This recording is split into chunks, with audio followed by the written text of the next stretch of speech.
けてく夜明けにこれが最後の願いね Let's go!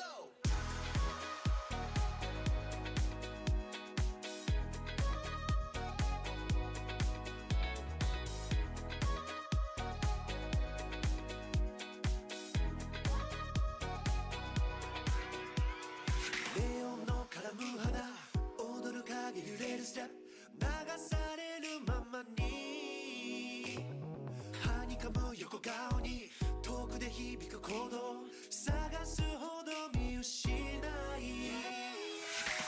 溶けてく夜明けにこれが最後の願いね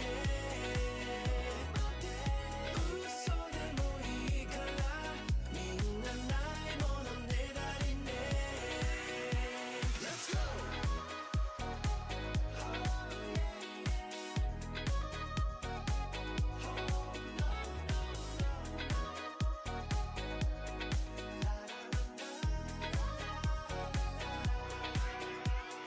寂しげな言葉をつぶやく唇を音色と混ぜ合わせて消えてく人の波預ける指先に儚く揺れる光溶けてく夜明けにこれが最後の願いね嘘でもいいからみんなないものねだりね失われた声街に飲まれて霞んでいく笑顔遠くになる瞳曖昧な距離さえ甘くてほんの少しでもこの夜に酔わせて溶けてく夜明けにこれが最後の願いね嘘でもいいからみんなないものねだりね溶けてく夜明けにこれが最後の願いね嘘でもいいからみ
What is up, homies?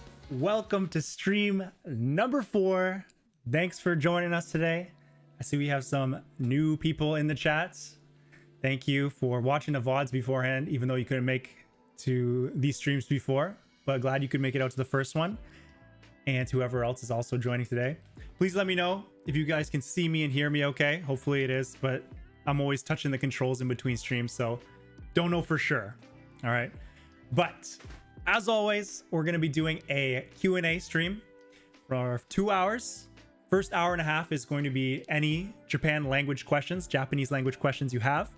And then the last half hour from 10:30 to 11 will be any life in Japan related questions that you have. All right. So without further ado, I am going to post the link and hopefully it's not going to be my stream ID. No. Okay. So your Japanese questions here in the chat. Pin that message. All right. So you can go through there or you can use the QR code on the screen. All right. So while you guys are having your questions sent in, I'll talk to chat over here. Bianca, what is up?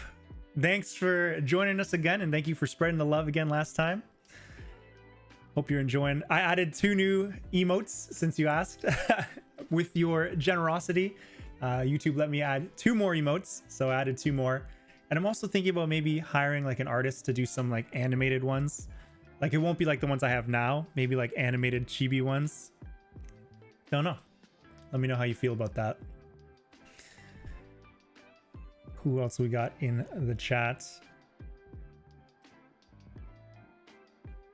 All right, so Yvonne, it's your first time joining the stream. Thanks for joining. Appreciate that. It must be super isogashi in Japan.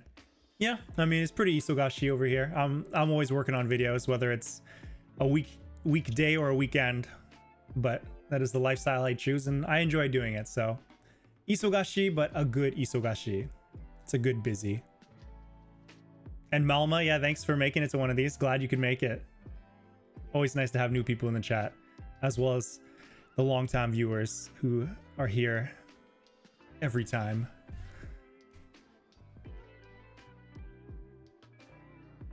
I saw the new emotes and it made my day. Glad to hear. Glad to hear, Bianca. I'll be adding more as I can. What time is it in Japan? It is 9 p.m. right now. So I usually do these streams a little bit later because that's typically the time that works for everybody. Evening in Asia, midday in Europe.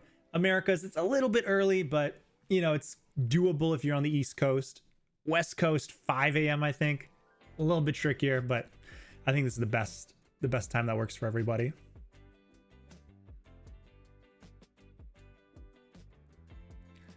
And Deviant, on my last stream, I asked where you could learn grammar.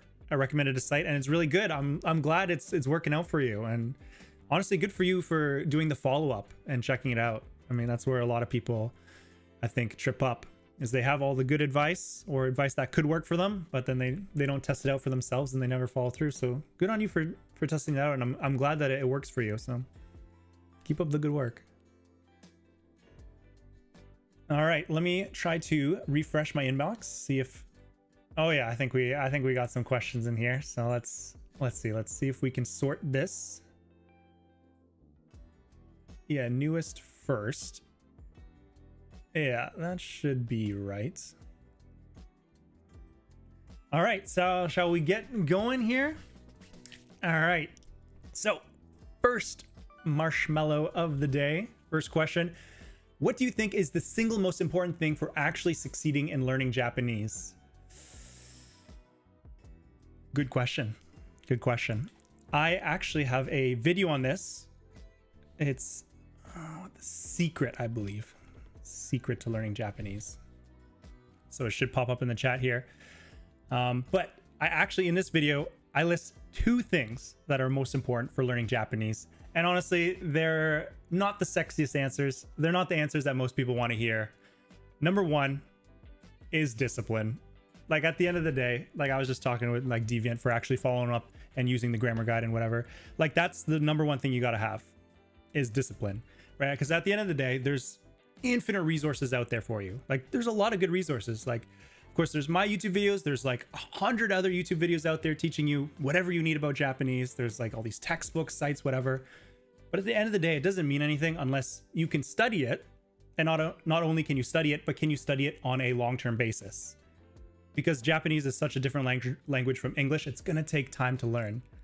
And to be able to stick to it long enough, you know, motivation comes and goes, right? Some days you're really motivated to do the studying. Other days, not so much. I think we can all relate to that. So at the end of the day, it's going to be a discipline that'll carry you through the finish line. Yeah. And the second one, what's the second one I put in the video? Discipline. And man, I gotta rewatch that video. Okay, what if I just share my browser right now? We can all learn from my wisdom of the past. Okay, let me just make sure you guys can see that. Yeah, it looks like you guys can see that. All right. Let's see if we can load this up. All right, so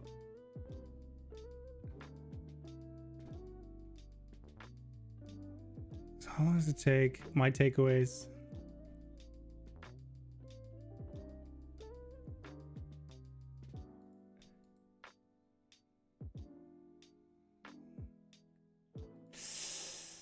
I don't know, you're gonna have to watch the whole video. This is why I make these videos. Like, I come up with the ideas, I make it into a video to like solidify it in time, and then anyone can watch it anytime they want, because even I forget off the top of my head. But discipline is one of the #1 most important things that you got to learn for Japanese. And if you want also a more concrete answer, one of the things I talked about this in my last stream, but one of the things that I think is the most underrated for learning Japanese is the grammar. No one likes that answer. Everyone wants to think, yo, you just watch anime and it'll just sink in, or you just go talk to people at a bar in Japan and it'll just like come to you naturally. But it really doesn't happen that way, especially as an adult. Japanese is such a different language that you have to actually do the hard studying. And I think grammar is the most underrated because it is the building blocks of how you learn Japanese. So if I had to pick one concrete answer, one abstract answer, discipline. One concrete answer, the grammar. So if you can study your grammar among all the other things, vocab, kanji, listening, speaking, of course, and be disciplined and do it every day, then for sure you're going to make some major progress in Japanese. So I think that's the single most important thing, abstract and concrete answers.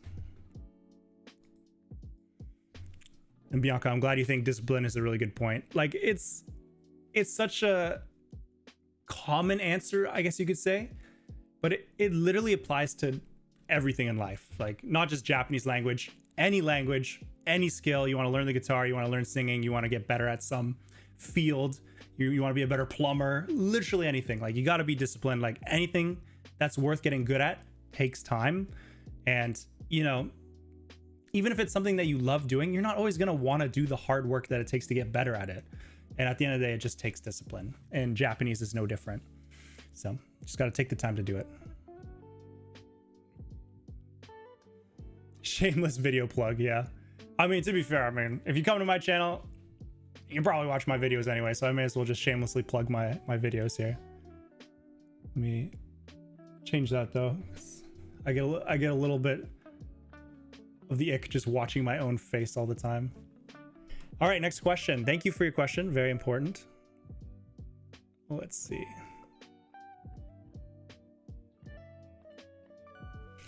Okay, how often is tamae used? I barely hear it. Yep. And there is a reason why you barely hear it. So, yeah. Tamae. So I don't know, like, I'm pretty sure how it works is got stem form, right? Stem form of verb. We can probably write that like this. Okay, stem form of verb, and then plus tamae. Tamae. Okay. So for example, 書きたまえ. It's not even going to come up as an option because no one uses this. 書きたまえ. Okay. So たまえ literally is the imperative, I believe is what it's called. Imperative. Or basically like an order, right? Let me make the screen bigger so you can see it. Okay. So, and let me just color coordinate this. And this is tamae. So tamae. All right. So stem form of verb. So kaku is to write, kaku. And the stem form is kaki. And essentially the stem form of a verb is, say if you made it polite form, like kaku becomes kakimasu. You just drop the mas. And that's what the stem form is. So kaku, kakimasu, drop the mas, kaki. So that's why it's kaki. Same with taberu, tabemasu, drop the mas, it's tabe. So you could also say tabetamae. So kaki, so kaku to write, so kaki, and then tamae. So in order. So kaki tamae literally means like write this. Write this. All right. So it's an order. And the reason why, so how often is it used? Barely ever, which is why you barely hear it. So kakitamae, it's not a very polite way of telling someone to do something, essentially. Like you'll almost always just say like kudasai. Kudasai. Okay? Like this is probably the one you've heard all the time. Like, kore shite kudasai. You would say kaite kudasai. So, for example, kaite kudasai. And here with kudasai, use the te form. So it's a little bit different in the conjugation. Let's see if we can fit everything in here. So kaite kudasai. So this one is actually the one you'd use more often. Kudasai. So kakitamae, I don't even know what the origin would be, but it's just, you'll hear only in anime essentially. Like I've never heard a real Japanese person say tamae. Like it just sounds like anime. Kakitamae. Just say kaite kudasai. Or if it's casual, like of course you're not going to say like kudasai to your friends very often because it's a little bit stiff. Then you would just say the te form. So you just say kaite. Kore kaite. Kore o kaite. Or like kaite kureru. Could you write it for me? But kakitamae is just like anime. Pretty much just don't use it. But you'll hear it a lot in anime. And it just makes things seem a little bit more like epic, I guess. A little bit more like rough. Like, do this.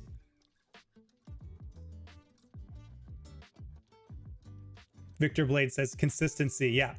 I think that might have been the other one I said in the video. Discipline and consistency. I mean, that's at the end of the day, like it's all about like continuing doing your studying, right? Yeah. Thanks for mentioning that. I'm pretty sure that is the other one I mentioned. You know my videos better than I do. So you got it down. And what up, Tion? Thanks for catching the stream. Glad you could make it. And Nora, thank you for always joining. Ganbatte on the streams. You're doing great. 応援してる. Arigato. いつも応援してくれてありがとうございます. So if you guys are lucky, Nora will stick around in the chat for a bit or come in and out whenever, and you could ask her questions because she's also a pro at Japanese.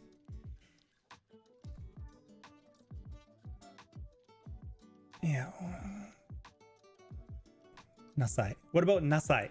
Yeah. So that's another one. So there's actually a lot. Good point. So nasai. Good point, Hoshia. So nasai is another one you could say. Like there's such a list here. So main one you're saying is you would want to say is kudasai. Another one you could say is tamai, technically. And then nasai. So nasai would be, it sounds very like adult to child is my kind of nuance of what nasai sounds like. So you would say like a parent, like a mother would say nenasai to like their child. Nenasai, go to bed. Nenasai. Or you could say yamenasai. Stop that. Like it sounds very much like what a parent would say. It's like parental or like teacher vibe. I mean, I don't think your teacher would ever tell you to go to sleep, but like it's got that kind of nuance to it, at least to me. If someone else has a different definition, I'm more than happy to hear it, but this is my understanding of it. Nasai. Parent teacher vibe. Keep it color coordinated. Yeah. So again, you wouldn't really say it like as yourself personally. Don't bother learning it. Like, when are you going to use it? Like, you're not going to probably be talking to children that often in your life. Your own children probably don't speak Japanese if you're learning it. Maybe if you're an English teacher, I guess that's a pretty common, job for foreigners to get. But if you're learning Japanese, then you might not even be an English teacher. And if you're an English teacher, you're probably going to speak to them in English anyways. So yeah, at the end of the day, you don't need to worry about using nasai. But I mean, it's good to know because you'll hear it a lot in general, just other people saying it, or in anime as well, it comes up. So yeah, good question. Yeah, there's a lot of imperative forms. Like there's more I could think of as well. Finally, I can watch live. Welcome, Ethan Pro. Thanks for always commenting and watching my videos. Glad you could finally make it. Always felt there's a reason, but now I know it from someone who's great at Japanese. Thanks for the answer. Nasai is parental speech. Yeah, so Nub Spider, I'm glad you agree. Yeah, and thank you. I appreciate it. Made it to the stream. What is up? Ilias. Please let me know how to pronounce your name. Ilias. I remember seeing your name in a previous stream, so thanks for coming again. Tamai is old speech. Yeah, Pijun, that makes sense. I mean, usually a lot of Japanese that is in anime, but you don't hear in real life, will typically be based on kind of like older Japanese, like samurai speak. It sounds like rough and intense, but it's not really used every day. Yeah. Yeah, and guys, if you have questions, please put it in scan the QR code or check out the pinned message in the chat. Drop it in there and I can answer your questions. All right, and thank you for the question. Let's go to the next one. All right. Hi, I want to go to Japan for my career, and I am recently starting learning Japanese. I've learned hiragana, katakana, and some basic kanji. Good job. And what do I do? So what do I do now? Learn grammar, but from where? Can you give me a basic roadmap on how to learn this language? Well, you should check out my video on how to learn Japanese from nothing.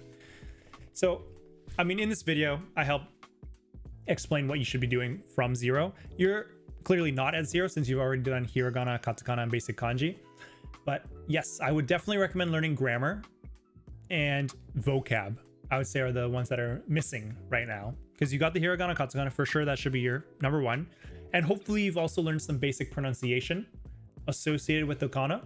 If you haven't, do that as well. I mentioned that in the video. So learn your associated pronunciations.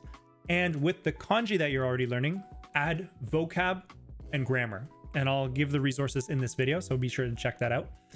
And yeah, at the end of the day, once you've learned the alphabets, then you just learn your kanji, vocab, grammar, and just keep leveling them up, right? So right now you'll start from N5, level them up, get to N4, level them up, and then keep going. And then probably once you get to around N4, then you'll start introducing a bit more listening and speaking as well, right? At this stage, you're probably not best to learn listening and speaking because, you don't know the words yet.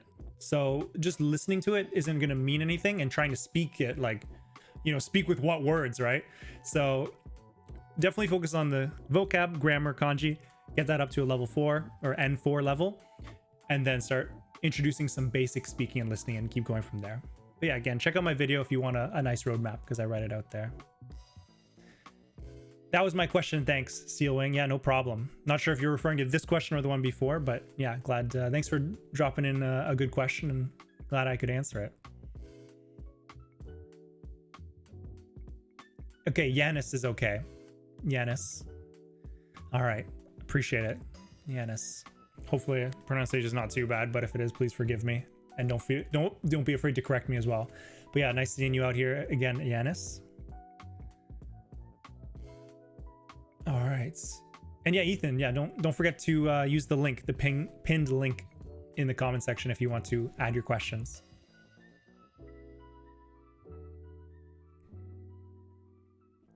All right, shall we move on to the next question then? I often recognize the kanji characters, but I struggle to remember the specific readings when they appear in words. Ain't that the truth? How do you transition from recognizing a symbol to knowing the word instantly? Really good question. Yeah, because when you're learning kanji, yeah, so let me, if I can, so say like kanji list, N5. Okay. All right. So for example, you know, whatever you're learning, whatever kanji you're like, I'm just assuming, you know, maybe you're N5, but if you're N4, N3, it's the exact same, right? So you'll be studying kanji. Is this big enough for you guys? Hopefully, maybe that's a little bit easier to see. So yeah, you'll be probably learning kanji just in this way from a list, an app, whatever. So you'd learn, okay, this is this kanji. Okay, so it's day, nichi, and you can read it. You can read it nichi, jitsu, or hi, bi, ka, and it means day, sun. Okay, great. And then ichi. Okay, this means ichi. Okay, you can also read it hitotsu, hito. Okay, interesting, means one. Right, so you're learning these as the kanji, and it's just like kind of a symbol, and even it sounds like you're doing a good job studying them, and you can recognize them. Okay, so if you know, we cover up that right side here, and you just see this, you might look at it and be like, okay, that means like nichi or jitsu or hi, bi, ka. I remembered it. It means day, but how do you actually like recognize it in a sentence? At the end of the day, it comes down to learning the vocab alongside learning kanji and practicing reading it in basic sentences, listening to it with really basic listening practices, and using it as well as much as you can. Even just like, again, basic sentences, basic speaking. That's how it becomes yours. But the first step, I would say, is learning vocab with it. So when I studied kanji, I used the kanji study app. It's an app on my phone. I wish I could show you guys. It's on my old phone because it's for Android. But essentially, when I would learn a word, say koku, kuni. Okay, what's a good example here? What's one that you would probably not see just on its own? I mean, the problem here with N5 is that there's such like common words. Okay, how about this one? Number 11. Okay. Let's just highlight that one. Okay. Zoom in a bit just so for sure you guys can see it. Okay, so say you learn 11. It means like it means long, right? You can read it as cho or naga or osa. It can mean long, leader, superior, senior, okay? So you look at it, you're like, okay, I can recognize that kanji. It means long, superior, whatever. But how do you recognize it? When I learned the kanji, I would not just learn the symbol. I would write down the symbol many times, and I would write down like in a log, like I have my like sheets over there, but I would write down all the common words associated with it. So with this one, a common one, the most common one is nagai. Nagai. They have it kind of written here, but it's essentially, it's just this. Where's the text? There it is. Nagai. Right. That. Right, like that. And na ga ai nagai. Right? So that means long.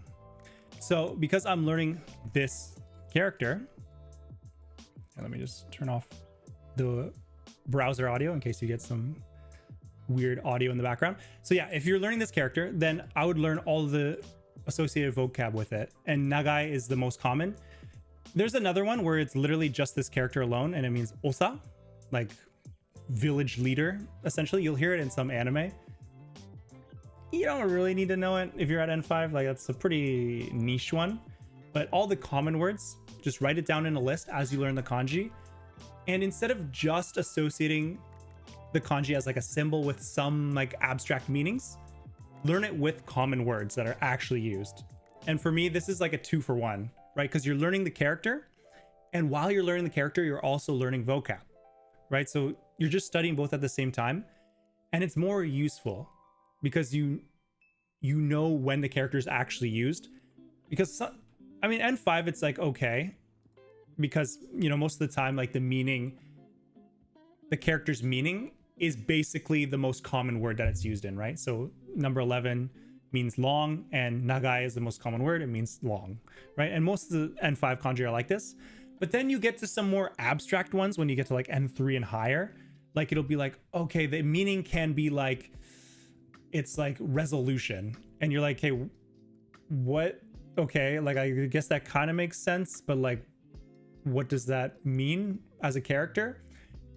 It's because like you take it, you combine it with another character usually, and it means like decision, right?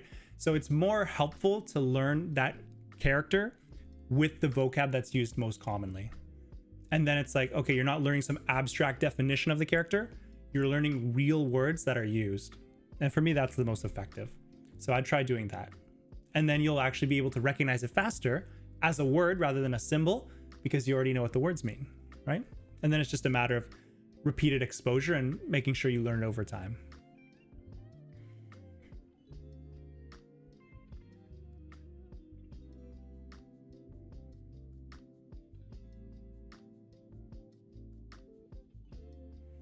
And Pjun, thanks for answering questions in the chat. I appreciate it. You're making my job easier. As I'm handling the Q&A questions, you're handling some of the chat questions. I very much appreciate it. And yes, 80 kanji for N5. It's about 80. I mean, N5 doesn't have like a hard, these are the kanji for this level. It's usually like around this many, and it's around 80 to 100 for N5. And Deviant, yeah, thank you. I'm glad that was a good explanation. Aishi-san, what is up? What is up? Thanks for joining us. Nubis, good to see you again. Thanks for always joining. I appreciate you. Hello, hello. All right, I got a refresh in my inbox. Oh yeah, we got a lot more questions in here now. Let me make sure I can scroll to the bottom.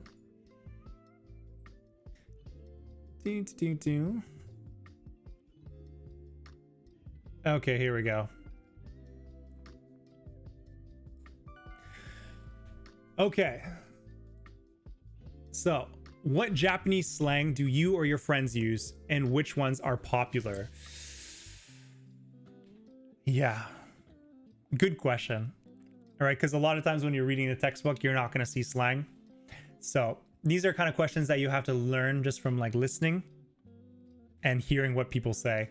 And to be honest, you know, a lot of Japanese slang comes from like high school students who, you know, I don't really talk to that often, but I actually bumped into some the other day. I went to like a takoyaki restaurant in Osaka. Classic Osaka activity. It's like one where you can make your own takoyaki. It was pretty cool. And I was going out there with my old boss, and there was like a group of high school Japanese girls, like around 16, 17 years old. And my boss would just like, I don't know why, I just started a conversation with them, and it's just like, hey, this guy's a famous YouTuber. And I'm like, yo, shut up, bro. Stop it. And then there's like a whole conversation from there. We're talking, and they actually did teach me some slang, but I can't remember what it was. I remember one of the things they taught me was like doing the OK sign and putting it on your cheek is like the symbol for takoyaki. Just, how would you ever know that? I think they might have taught me some words as well, but again, like these are kind of words that I wouldn't really use. So which ones are popular? I mean, you've probably heard like yabai, right? Like that's a very classic one, and it can mean like crazy, cool, insane, like oh, yabai, like that's insane. Another one that I hear a lot of times that you don't really hear about that often as much as yabai, but it means the exact same thing. Agree. It's basically the exact same usage. So yabai, if I can write this down. Yeah, okay. So means like, oh my god, like that's crazy, insane. It can also mean like bad, like actually bad, or good. It's like it literally is basically the equivalent of like English crazy, right? Like, oh, that's crazy. Like you can say it's crazy good or crazy bad. Like, oh damn, that's crazy. Like good or bad nuance. And a version of it that I hear a lot of times people say is egui. Oh, sore egui na. Egu, right? The same as like yabai. Sometimes it gets contracted to just yaba. That's crazy. You can say egu. So that's a popular one. I haven't actually incorporated it into my language, but I honestly might, because I say yabai a lot, and you know, sometimes it's nice to mix it up. So maybe you can try egui as well. And if we have some other ones, oh, wanchan, that's a good one, Nora. I like that as well. So another good slang, courtesy of Nora, the Japanese pro, wanchan. Which, okay, no, it's not wanchan. So that's another one. So there's two wanchan in Japanese, which is kind of funny. So wanchan.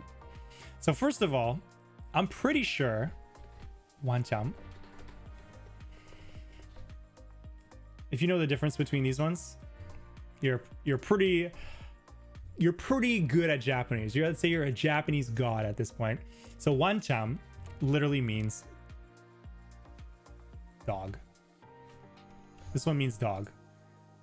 And why? Because dogs in Japan, like in English, we say woof, right? Dogs say woof.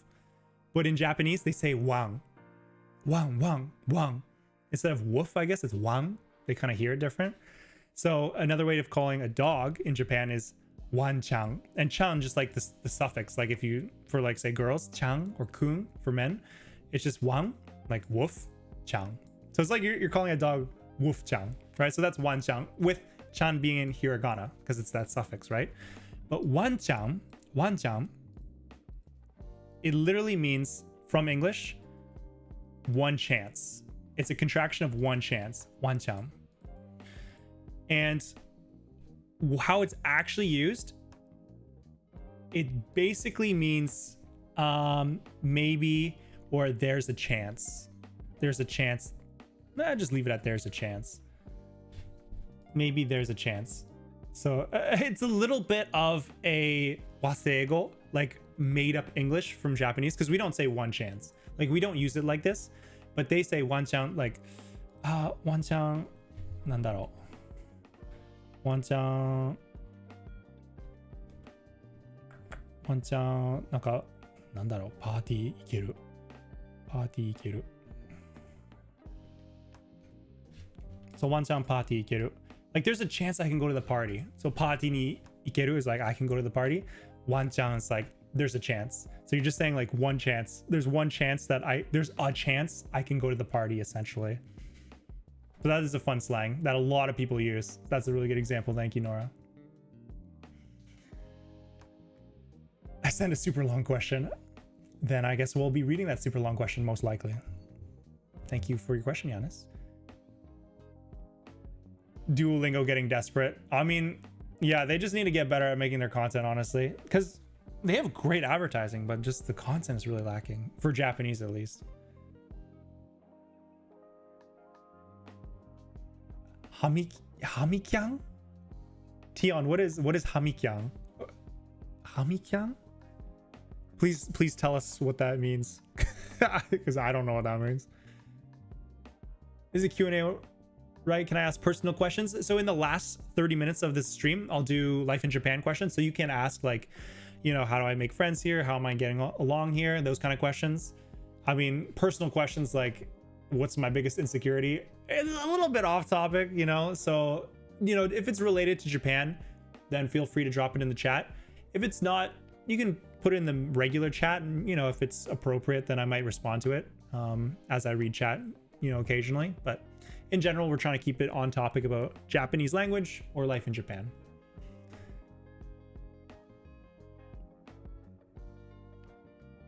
Yeah, Nora. First time I heard it, I was convinced my friend was going to bring her puppy along to our meetup. Yes, literally wanchan. Like you hear wanchan, you're like, okay, the dog? Like this is like the tough part of learning any language, right? Like you would never think there would be another word. So wanchan like means dog, right? Like wanchan doesn't sound Japanese. It's like, okay, this is the one word that wanchan is. But of course, there's a second word that literally means wanchang. So if you know one of them and you hear the other, there's no shot you would ever think it could mean something else. So yeah, you think they're talking about their dog and you're like, why are we talking about dogs right now? So relatable. Sugoi, that was my question. Thank you for the question, Deviant.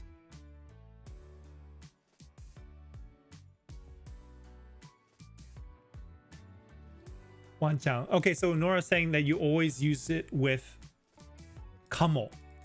Is that like hitsuzenteki, like you have to have kamo attached to it? Because that's interesting. I mean, I definitely hear it a lot with kamo, which literally means like maybe.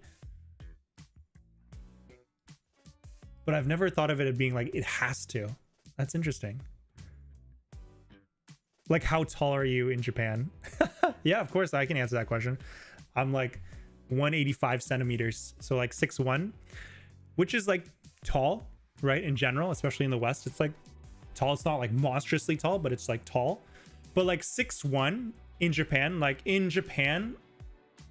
they're, I'd say like maybe like 3 inches shorter than the West on average. So like whatever height you are in the West, you're essentially like 3 inches taller in Japan by comparison.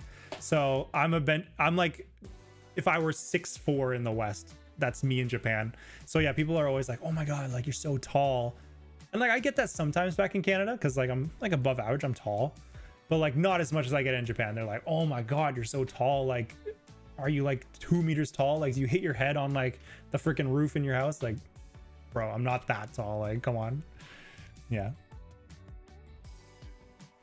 All right, thank you for the question. Good question. Yeah, slang is always an interesting one. And yeah, I mean, honestly, you could ask this question like every once in a while and I could give you the flavor of the day slang that I've learned.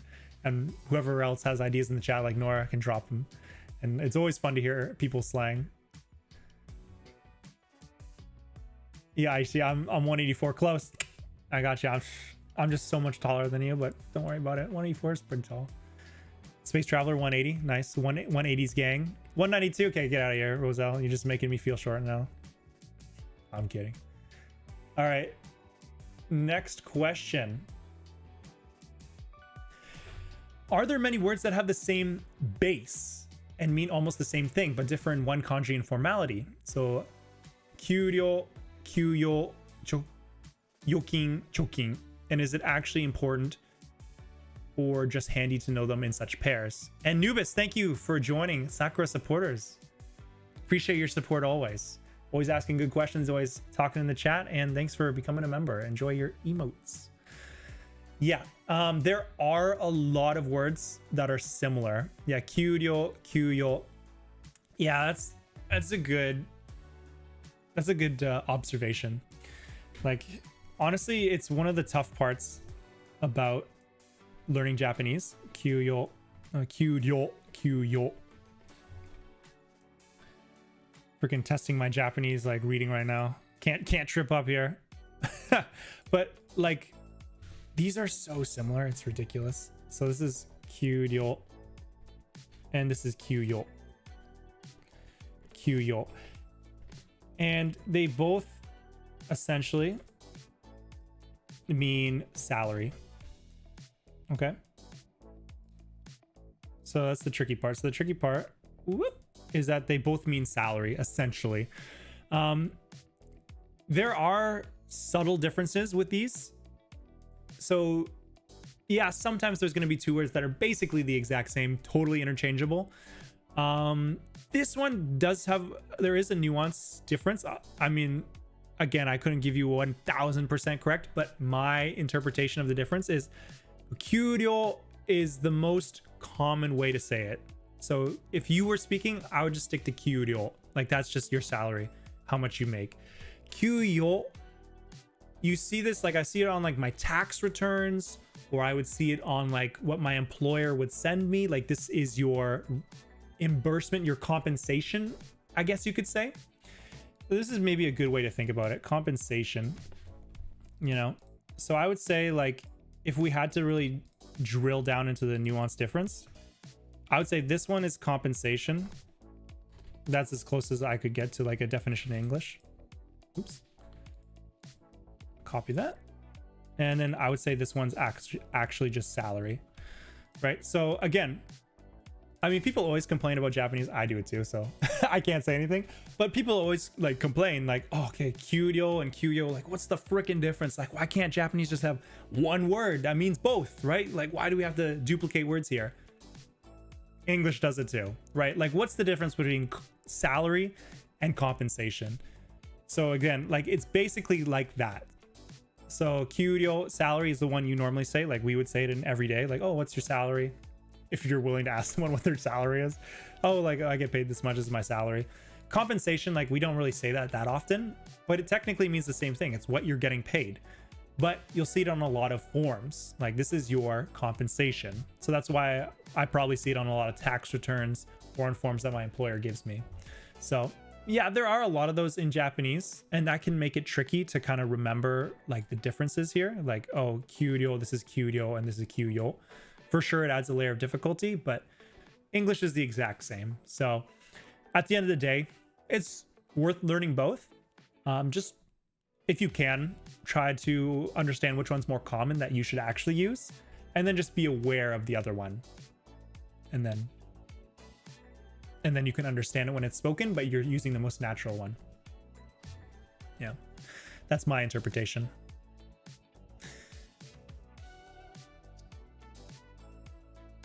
Good luck with the kanjis. Yeah, everyone needs luck with kanji, bro.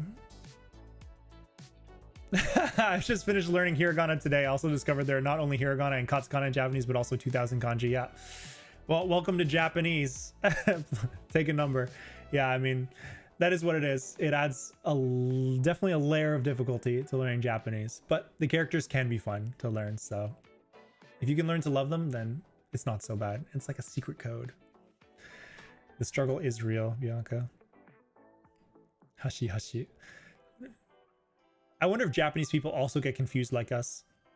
I mean, yeah, if we get confused with things in English, they get confused with things in Japanese, right? I mean, for the most part, I mean, probably most people are not getting confused with salary and compensation in English, right? I mean, I've probably never really said compensation that much in my life. I just say salary, but if someone said compensation, I would know what they mean. So it's probably the same in Japanese, but I'm sure there are instances where it's like even kind of rarer words, and there's like two similar ones with a very like subtle nuance. And there are definitely cases where Japanese people misuse it as well.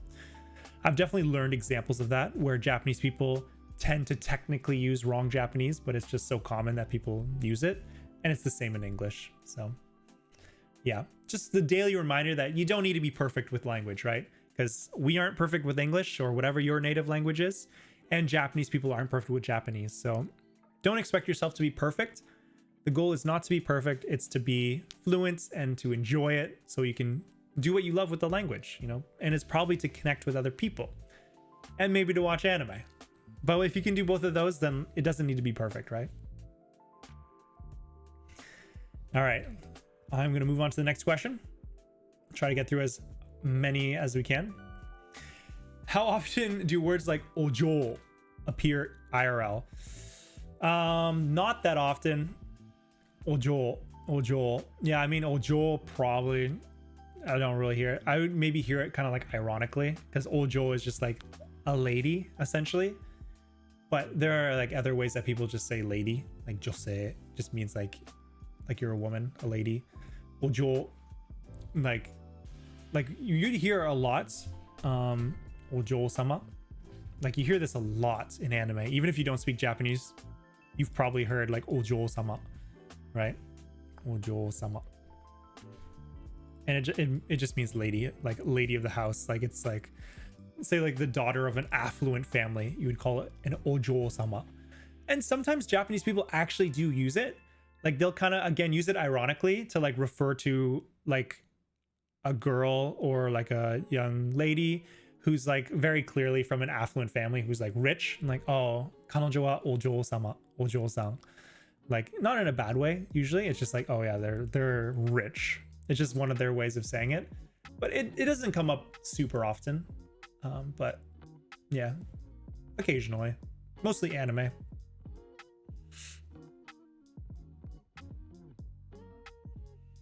Yeah, most of the natives don't really will to learn their own language. Yeah, I mean, I've never tried to learn English, right? So it's going to be the same with Japanese. And yeah, Nubis, I'm glad you like the emote. Big brain. Yeah, I mean, all the emotes are from some of my videos. So yeah, I can't remember which video that is, but yeah, there's a video associated with each emote. You know, it's a little Easter egg.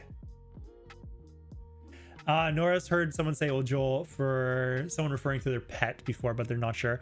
Yeah, I definitely could see that. Like, again, it's like for someone who's essentially like spoiled, it's like a woman who's like spoiled or like rich, affluent. So yeah, I could see someone using it for their pet.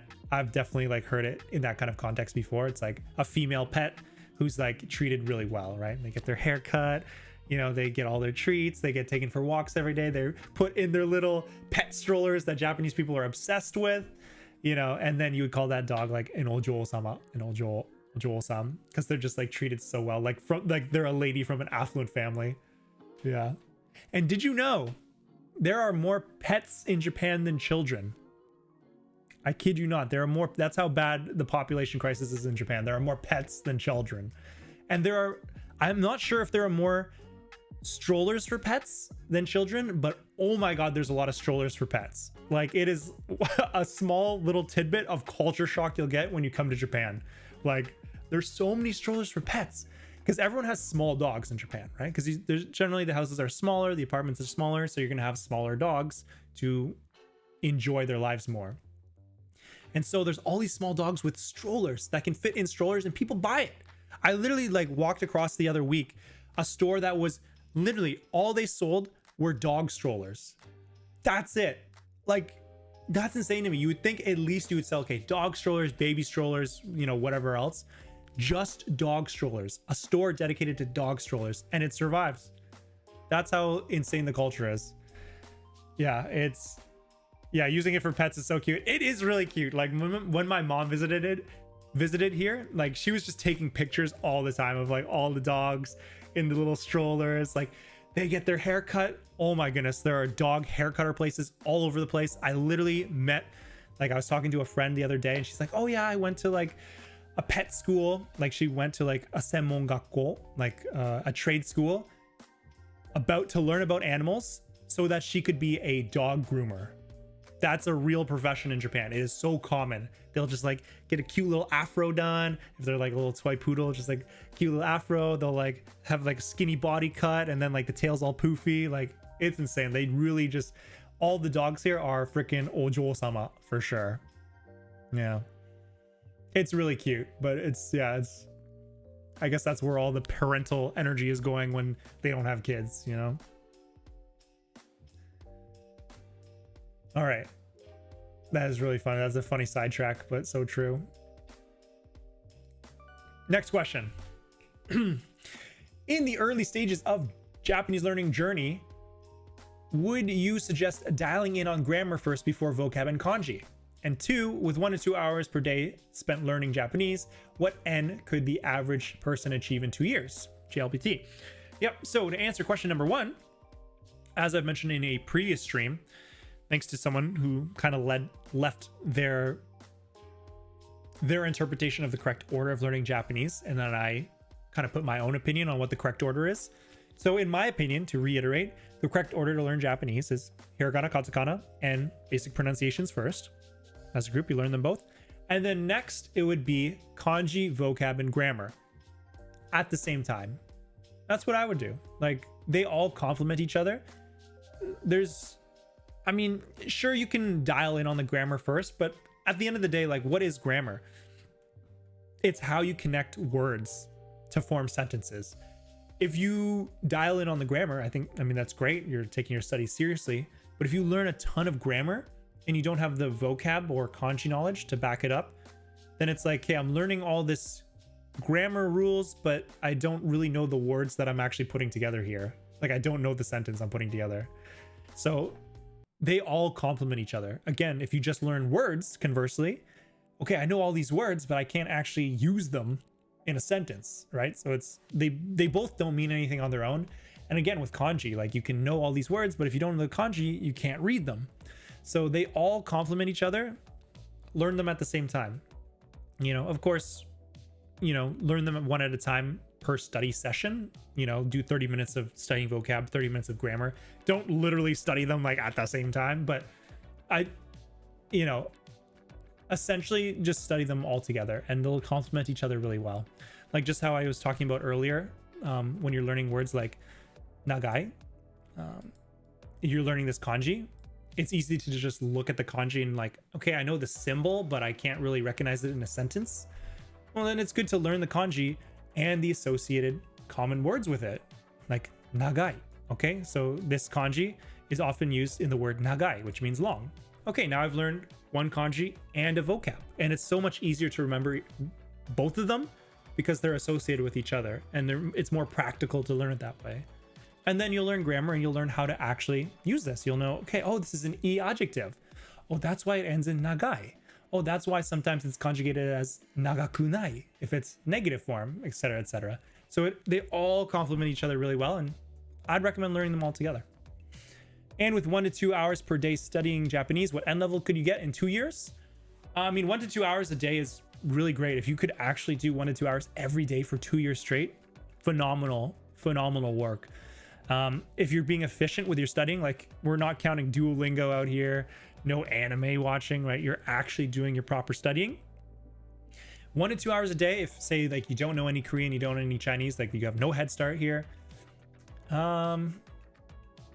Yeah, I mean, definitely N3 is achievable for 2 years, 1 to 2 hours every day. Yeah, I'd say N3 is achievable, probably somewhere like maybe halfway to N2 if you're like really efficient with your studying. But I'd say N3 is like pretty reasonable. And N3 is like a solid like conversational level. I'd say N3 is like a safe goal to have. And you could even go beyond that depending on how efficient you are with your studying. Yeah, with that, like 1 to 2 hours consistent every day for 2 years, you're killing it.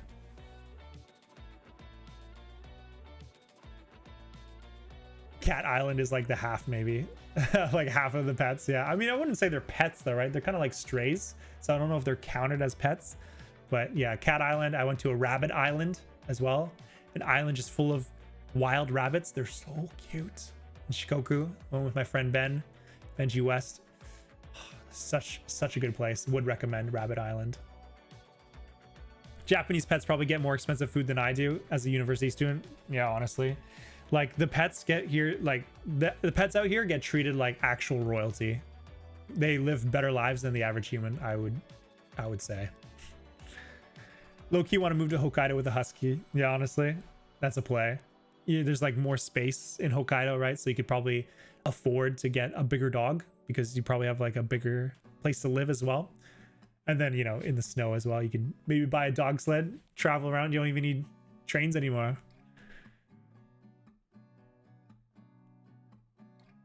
Confused when I learn new words like miru and then I mix it up often, like doru and so on. Yeah, I mean, yeah, if you want to drop the question in the chat, I can try to clear it up.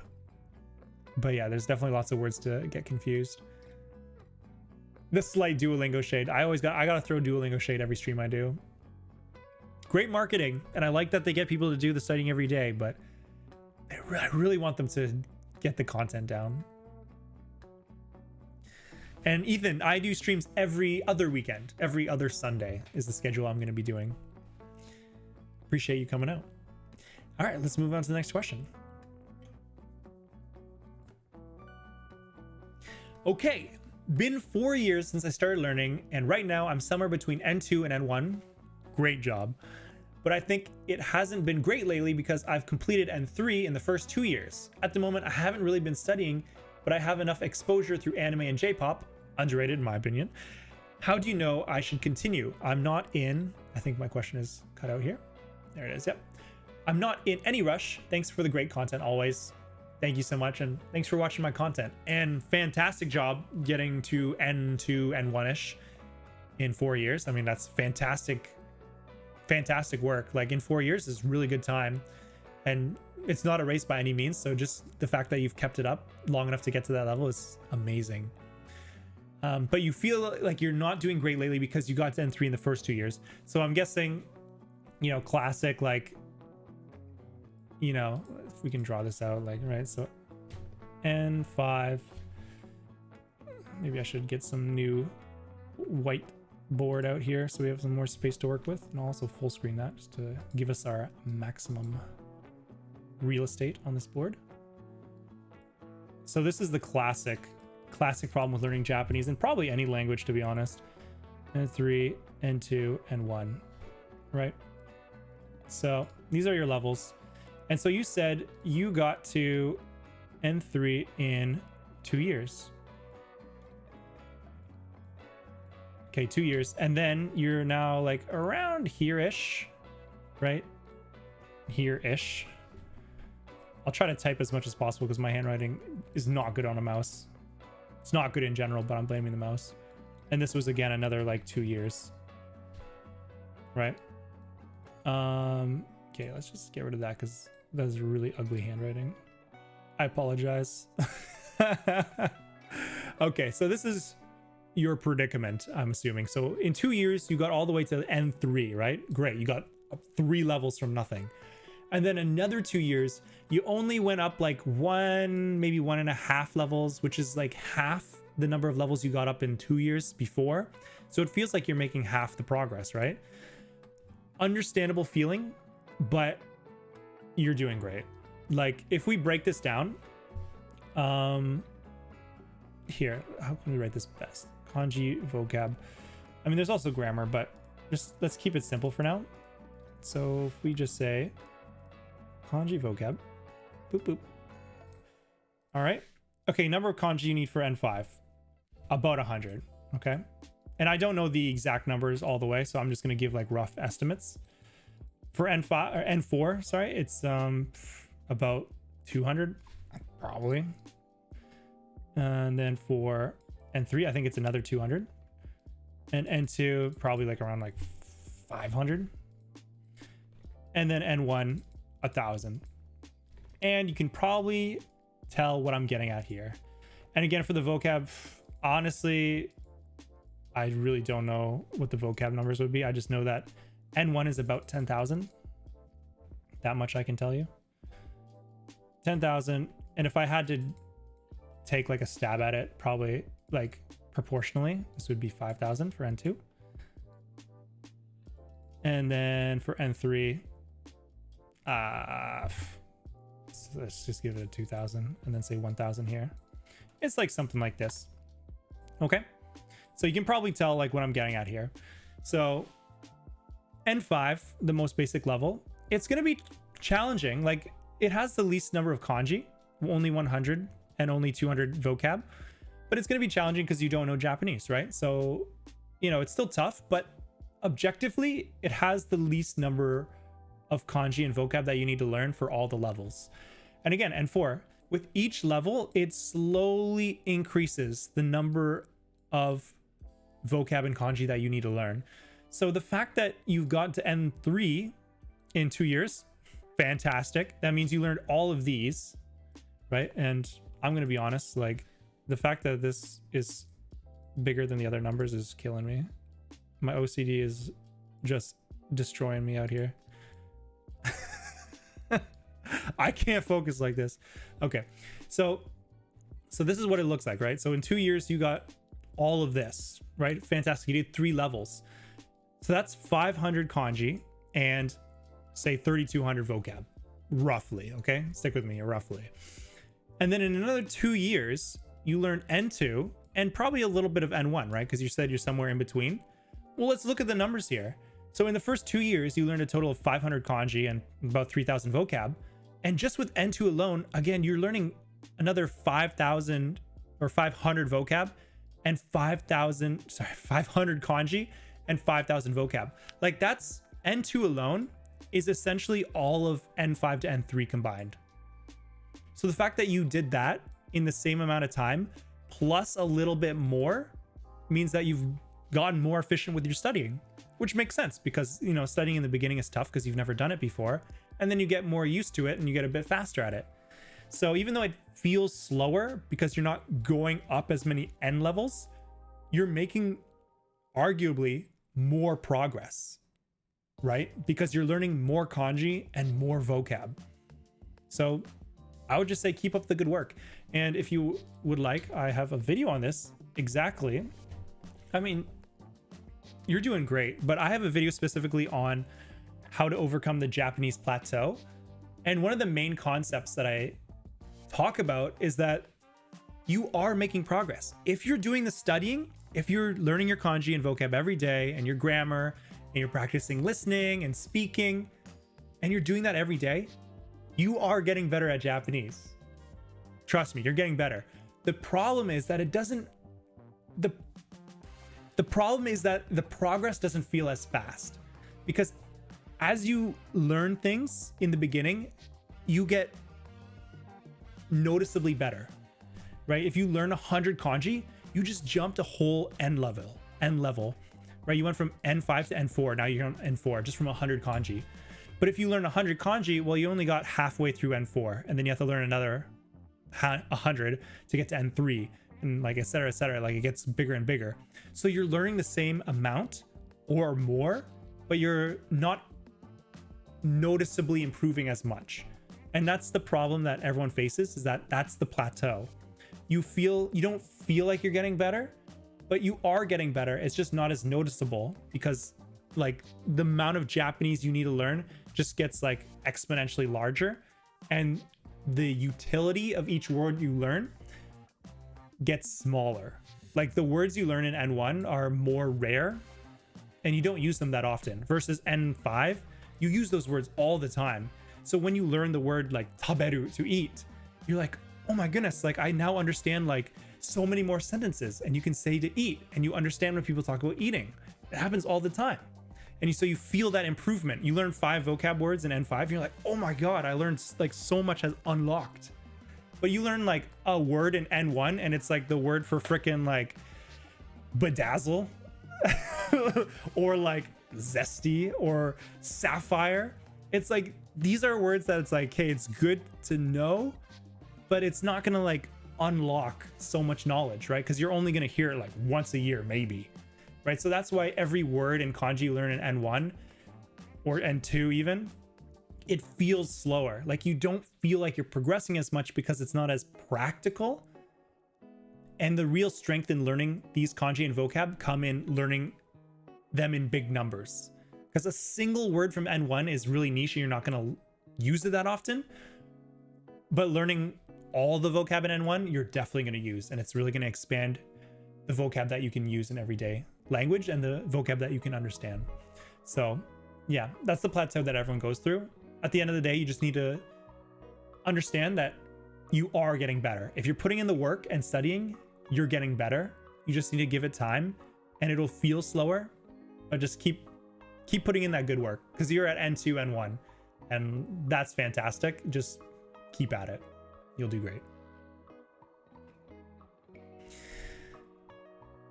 Yeah, that's a really good question though, and that's a feeling that a lot of people go through. So thanks for asking. Hey brother from India, can you tell me where I'm going to learn these kanji and vocab? Yeah, check out video. It's earlier in chat. How to learn Japanese from nothing. You could look it up on YouTube as well, but that'll get you going on where you can start learning kanji and vocab. And Nubis and Bianca, glad you're enjoying the emotes.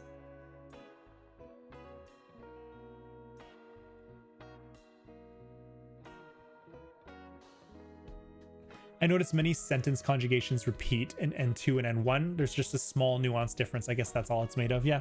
I mean, good on you for getting to N2, N1 level and beyond. Nub Spider. That's amazing. And yeah, I mean, at the end of the day, it's like just really small differences, right? In N2, N1. It doesn't make a huge difference, but it's good to know. And a lot of times it's sensical as well. Just it's logical grammar. Not used very often, but it usually makes sense. And it's small differences between each of them. You just gotta learn them. Like Krishna, please stop spamming the chat with the same question.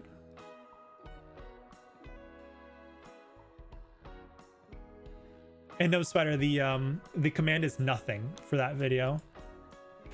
How to learn Japanese from nothing. It used to be how to learn Japanese from 0, but I changed it because there's a YouTuber / author who has a brand called Japanese from 0, And then he asked me like, can you change it? Because like it's our brand name. And I'm like, okay, like I respect you guys. I'll change it to Japanese from nothing. So now it's Japanese from nothing. Little tidbit fact. It looks like we got a lot of Austrians in the chat out here. Yeah, I remember Bianca was saying that she's from Austria. I'm like, wait, I think we have another Austrian in the chat here. Didn't want to call out Nora in case she didn't want to get doxxed, but she doxed herself, so it's okay. Bro, this chat is just gonna become like totally Austrian. I can't read your comments, guys, but glad we have so much love from Austria. All right, we're gonna get to the next question here.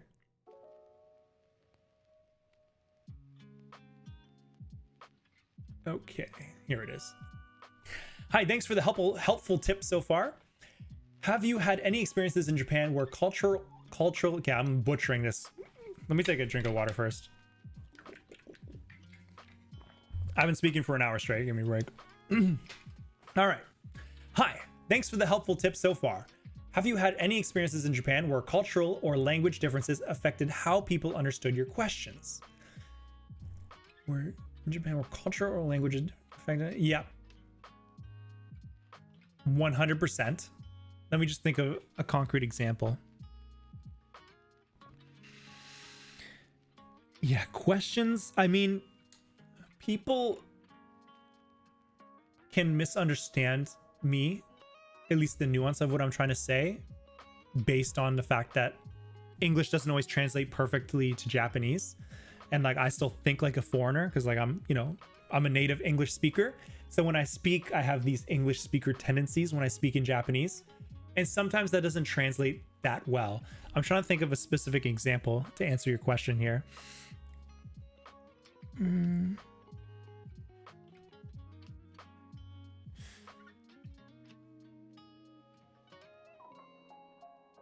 There's definitely been some embarrassing moments.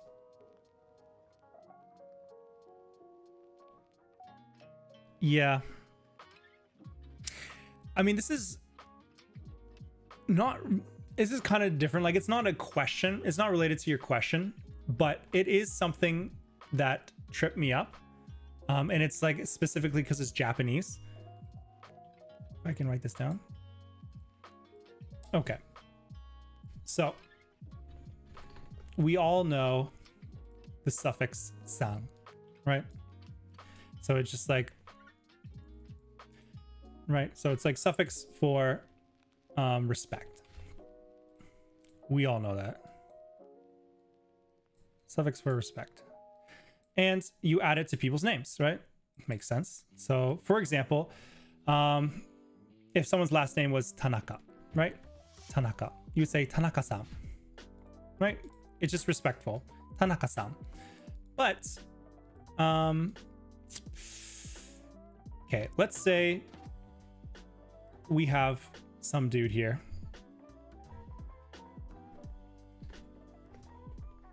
Tanaka Yuji. Let's just write him in hiragana. Tanaka Yuji. That's our Japanese example man for today. So you met Tanaka Yuji and you want to be respectful, right? So normally in Japanese, you call them by their last name and you add san. So Tanaka Yuji, you say Tanaka-san, right? Tanaka-san, makes sense.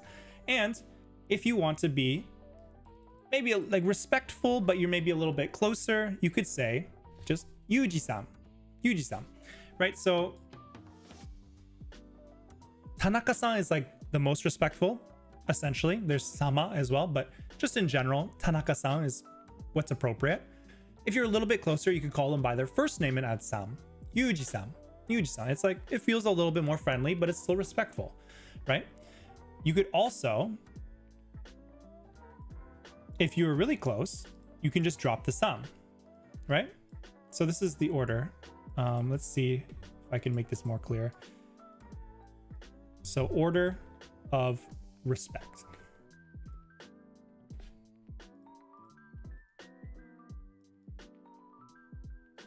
Okay, order of respect. And just to like make it really clear, go like this, okay? Order of respect. So again, so we met someone named Tanaka Yuji, and the most respectful way to call them is Tanaka-san. If you're closer to them, you can call them Yuji-san. If you're really close, you can call them Yuji, right? You're just dropping the san. Yuji, right? So order of respect, the respect goes down, but that doesn't mean you're disrespecting them. It feels more friendly, right? So order of respect. Actually, I should probably draw that the other way. Oops. Oh, let me just delete this one. Okay. So order of respect. Sorry, I could probably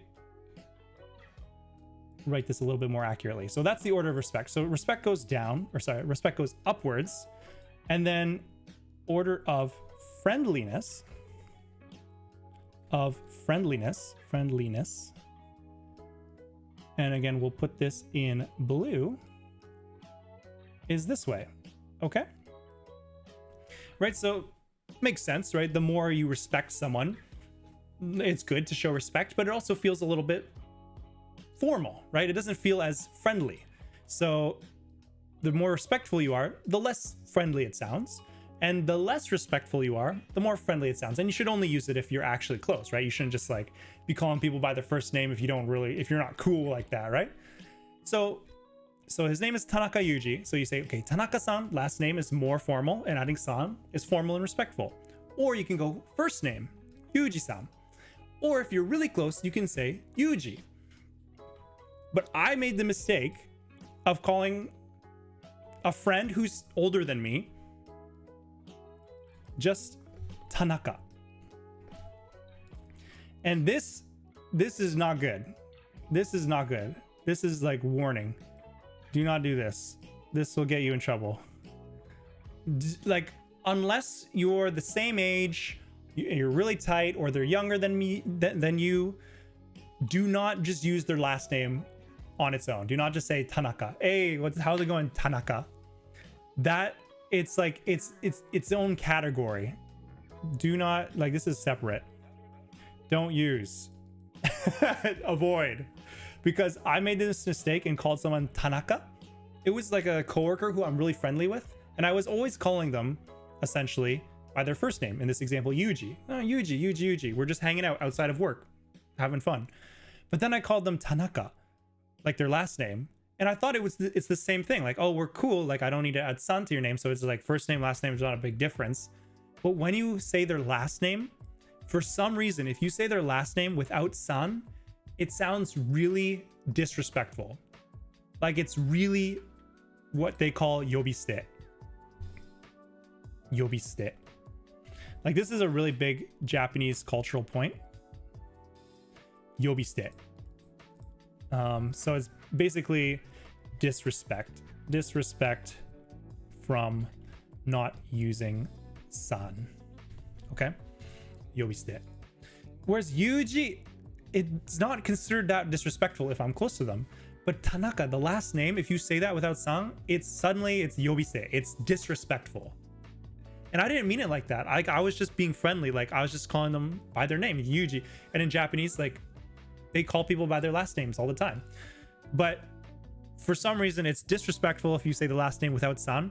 And it was really awkward because it was like, we're a group of like 10 of us, and I just like called him like Tanaka. And everyone was like, ooh, yo, like, why would you say that? I'm like, what? Like, I've been calling him like Yuji this whole time. Like, I've literally not been saying san this whole time. Like, why is it suddenly like a bad thing?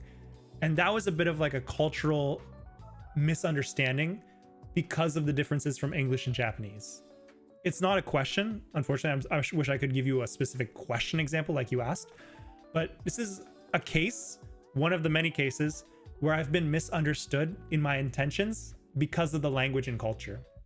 I did not mean to be disrespectful, but because of this rule that I was unaware of, it came off as really disrespectful. And I felt bad for my coworker.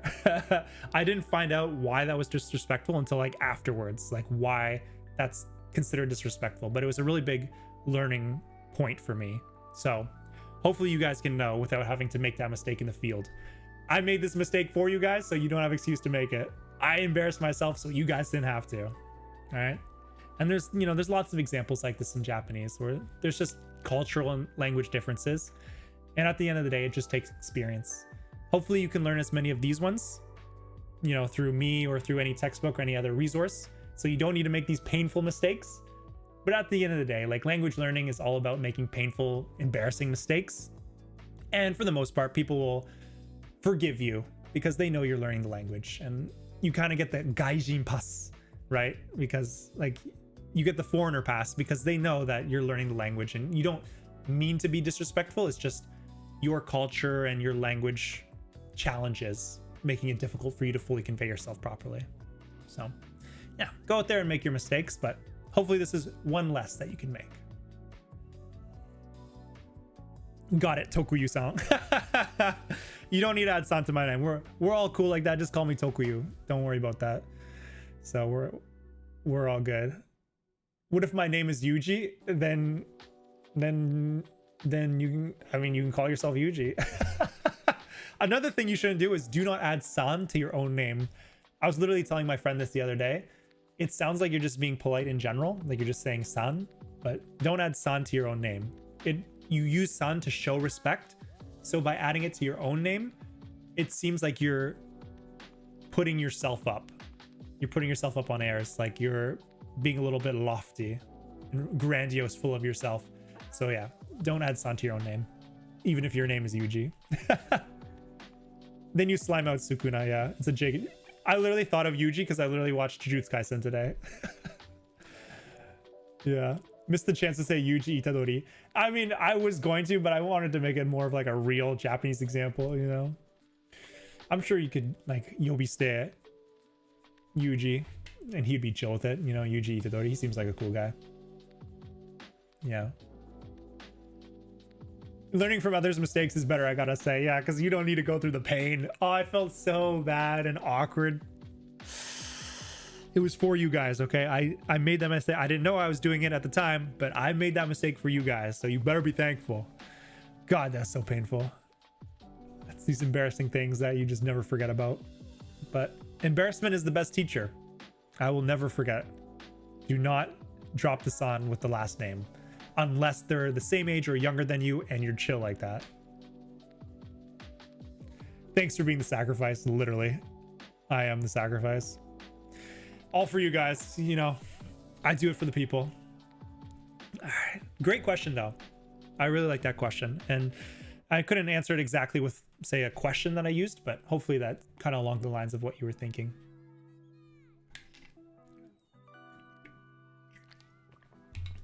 All right, how to improve speaking without living in Japan or having Japanese friends? Yeah, so I can link you to a video.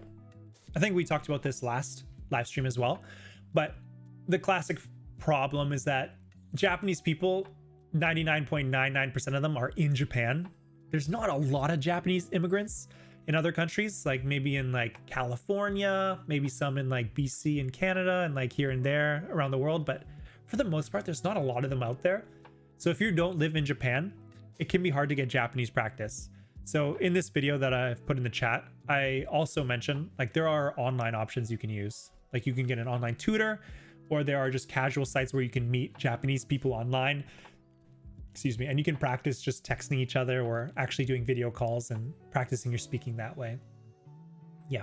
And if there's like a university in your area, then oftentimes there will be an exchange program with a Japanese university. That's how I met a lot of my Japanese friends back in Canada. They had an exchange program with a Japanese university, and I met a lot of Japanese students, and I could practice that way. But if you aren't blessed with that kind of opportunity, then yeah, there's a lot of online options nowadays. One of the beautiful things of our world of technology.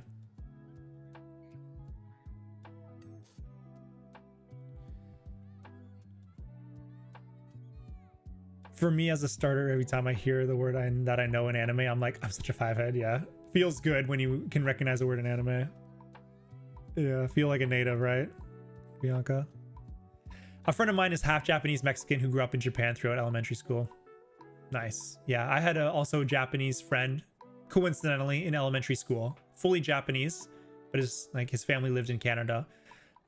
I couldn't speak any Japanese at the time, and he moved away before I started learning Japanese, but just a coincidence that like my best friend in elementary school happened to be Japanese. Yeah, it's definitely great if you have friends who are Japanese in your area and you can practice with them. All right, next question. How do you deal with bad days where you don't feel like doing Japanese? How did you manage to build the discipline to learn Japanese? Great question. I mean, we talked earlier that discipline and consistency are the most important things to learning Japanese. And you're going to have bad days. Like, it's life, right? No one's perfect. No one's a robot who can, I need to do my hour of Japanese studying every day. Boop, boop, boop, beep, boop, bop, done. You know, you're going to have days where you just don't feel like it. You probably worked your shift. You probably had some other studying to do. You had to hang out with friends. You wanted to hang out with friends, probably. You had some chores, errands to do. And like, oh, now I got to do my Japanese studying. Yeah, I just really don't feel like it. Totally. There are days like that. My advice is to set the bar low enough. Set a daily goal that you can stick to even on your bad days. For me, when I was learning my N1 kanji, I set the goal because I was doing my master's at the time. So I was going to like full-time school. I knew I couldn't do a lot every day. I set the goal of learning 5 kanji every day and then their associated vocab. And then I would review the last 3 days of kanji, so 15 kanji, and learning 5 new kanji, reviewing past 15 kanji. It would take me about 30 to 40 minutes each day. And I could do that during my lunchtime. And yeah, no matter how busy I was or how tired I was, I knew I could do 30 to 40 minutes of Japanese studying every day because it wasn't a huge commitment. The problem is when you set the bar too high because you're very motivated, it comes from a good place, but you set the bar so high, like I'm going to study 2 hours every day or 3 hours every day and get really fluent really fast. It's great. It will get you fluent the fastest if you can stick to it. But the problem is you're not always going to have the time, or you're not going to always feel like studying 2 or 3 hours every day if it's not realistic for you. If you're working a full-time job or going to school full-time and you have other commitments you have to do, 2 to 3 hours every day is really tough. So set the bar sufficiently low enough that you can stick to it even on your bad days. And I recommend at least 20 to 30 minutes. You know, hopefully even on your bad days, you can commit to 20, 30 minutes. And I mean, for me, I like to, even on my bad days, I like to do that 20 or 30 minutes just because I like to keep the streak alive. I like to keep the habit alive. That works for me. But at the end of the day, just know you don't have to do it every day, right? If you're having a really bad day where your day is totally full, you're on vacation, then yeah, it's okay to not do it. But the main thing is to don't break the habit. Like, keep the streak going as best you can. If you have to take a break, totally do it. But do your best to set the daily bar low enough that you can stick to it. And that'll really help you compound your growth in the long term. Yeah. Good question. Very real. All right, it is 10:26. Got a few more minutes of Japanese question or Japanese language related questions. So I'm gonna get through maybe a couple more and then we'll switch to life in Japan.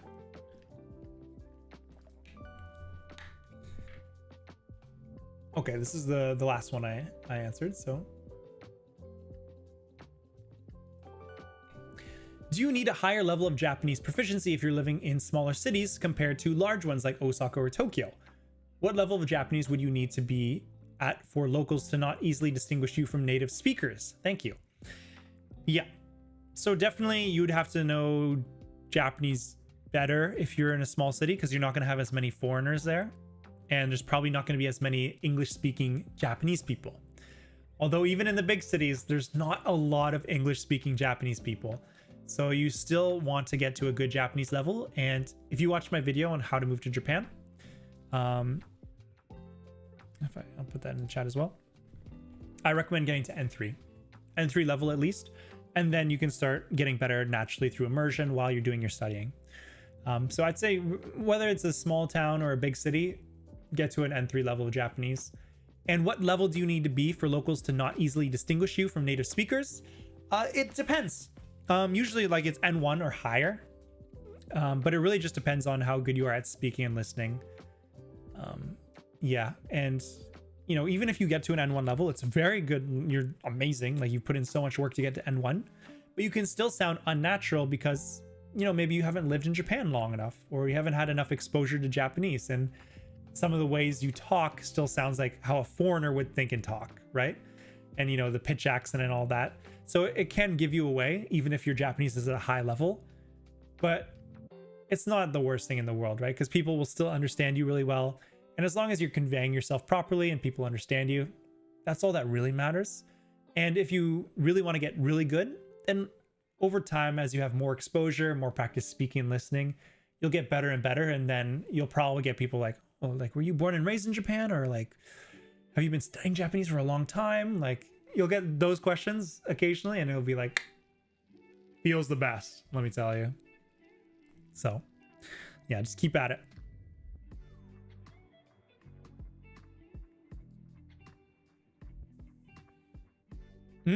We got a psychology tip from a psychology master student. Thank you, Bianca. Track your streak. Once you got a streak going, your brain wants to keep it going because it's satisfying. Big brain emoji. Yeah, straight up. This really, I like this. I like this a lot because this is what I did coincidentally. Because when I'm using the kanji study app, it tracks it for me. Like it shows my streaks, my daily streak every day. So it'd be like 2, then 3, then 4, 5, 6. And I showed in one of my videos, I don't know if I have it, the secret to learning Japanese. Okay, here's one with the vocab. So this is Anki, right? And Anki also tracks it. And each green square here is a day that I studied, right? And this, like in the red rectangle here, is 1 week, right? That's 7 squares, 7 days. And so I would have all these days in a row. And I did it for, I mean, I missed 1 day, which killed me. But essentially, I did it for 210 days in a row.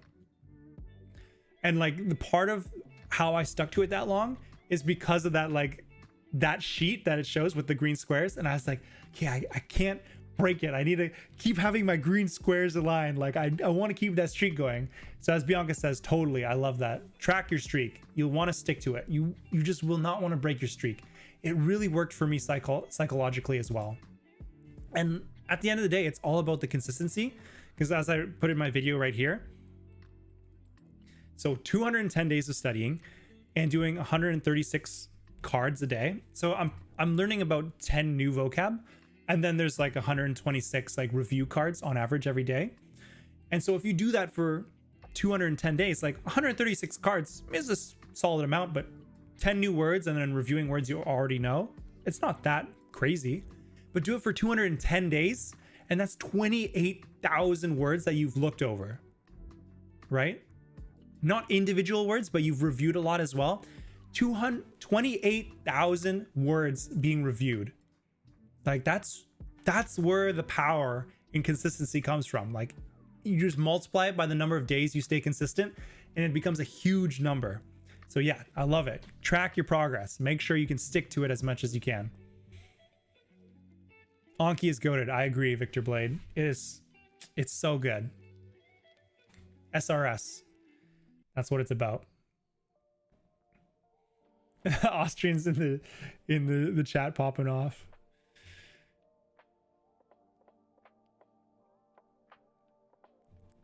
Welcome back, Ethan. All right, it is 10:30, which means last 30 minutes we're going to be answering questions about life in Japan. So feel free to, again, in the QR code. I won't change it. It's the same one on the screen. Let me just switch the scene so I'm with you guys for a second. Yeah, so QR code right here. So yeah, ask your questions about life in Japan. I'll get to them as much as I can. And yeah, I mean, for now, I'll let your questions load up and we can chill in the chat for a second. Maybe get a drink of water. Make sure my mouth doesn't get too dry as I go through this last 30 minutes.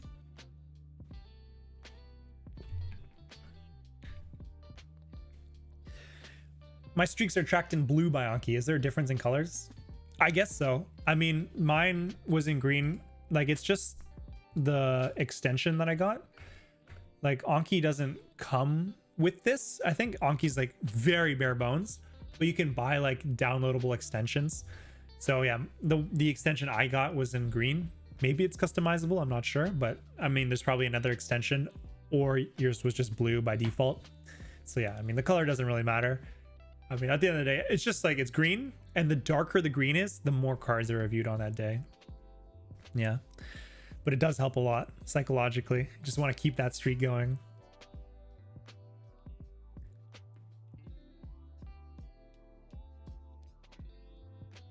Yay, time for life in Japan section. Woo, woo, woo. What games do I play on my PC? I don't do that much PC gaming. I just play like casual games with my friends from Canada on the weekend. That's how I keep up with them. But playing a little bit of Monster Hunter and Night Rain lately, but nothing crazy. Stay hydrated, King. Thank you. I appreciate it. Can you share your Anki stuff then? If you check out my video on how to get fluent from nothing, I share my setup on how I did Anki. My Anki itself, I mean, there's nothing crazy to it. Like, there's just this streak counter, and that's the main function on it. And then it's just the buttons, whether you knew it really well, you didn't know it, you kind of knew it, but not really, and that's about it. So nothing crazy. You just got to load decks into it.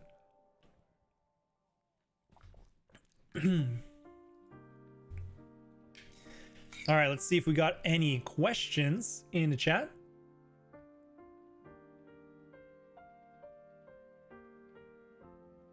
All right, this is a good question. I'm honestly just guessing what this kanji is. I don't really know what I think it's kugi, right? Have you seen deru kugi wa utareru in Japan? So this is a famous saying in Japanese.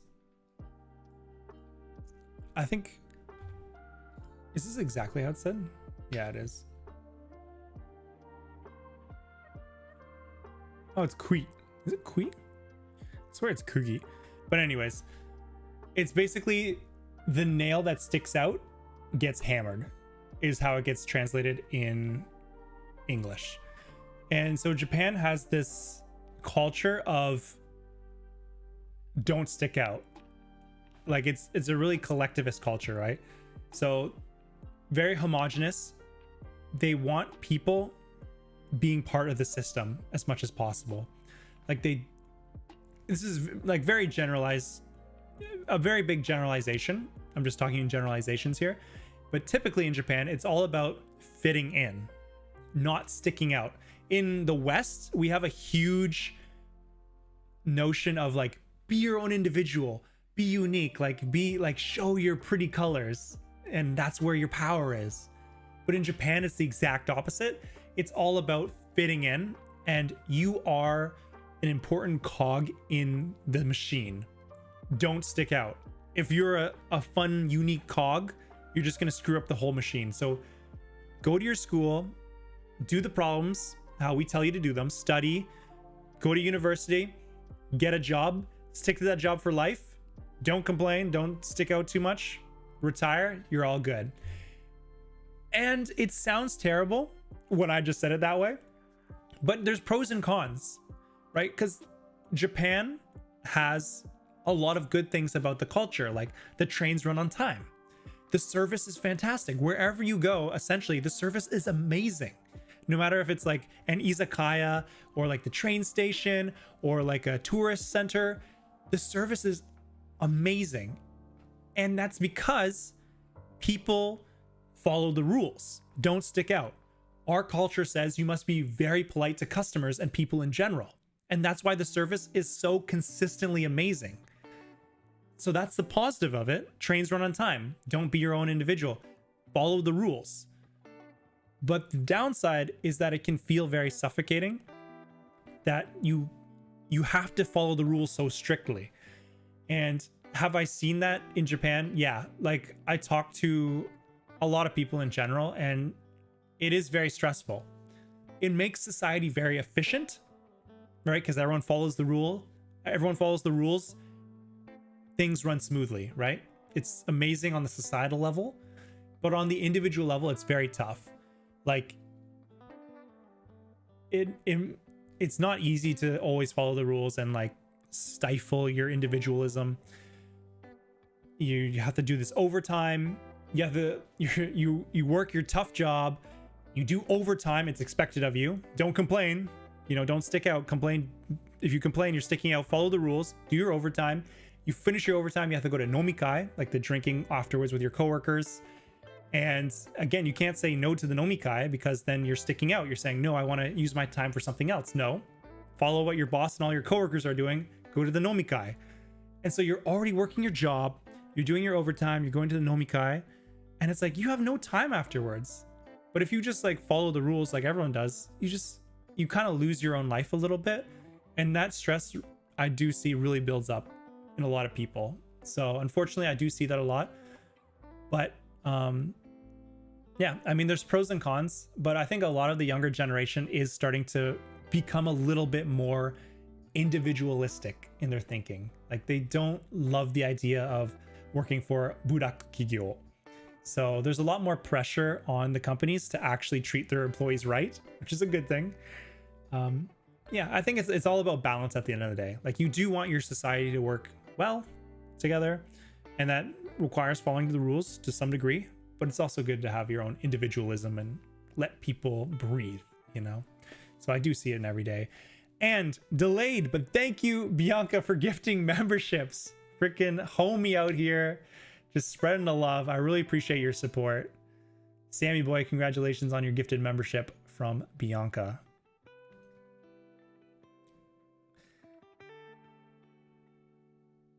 Yeah, Anubis, I remember now. Do I have to buy it every month? Does it keep taking my money? Yeah, I think it is a monthly subscription. Like it's about $1 a month.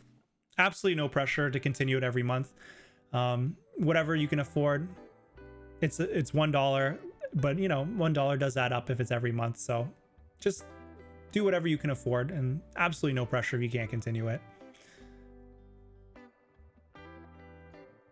Yeah. I mean, it's at the end of the day, it's just whatever YouTube offers, right? Like YouTube only offers the subscription model. I can't make it like a one-time purchase. And there's like levels, like you can make it $1, you can make it like $3, $5, $10, $20, $50.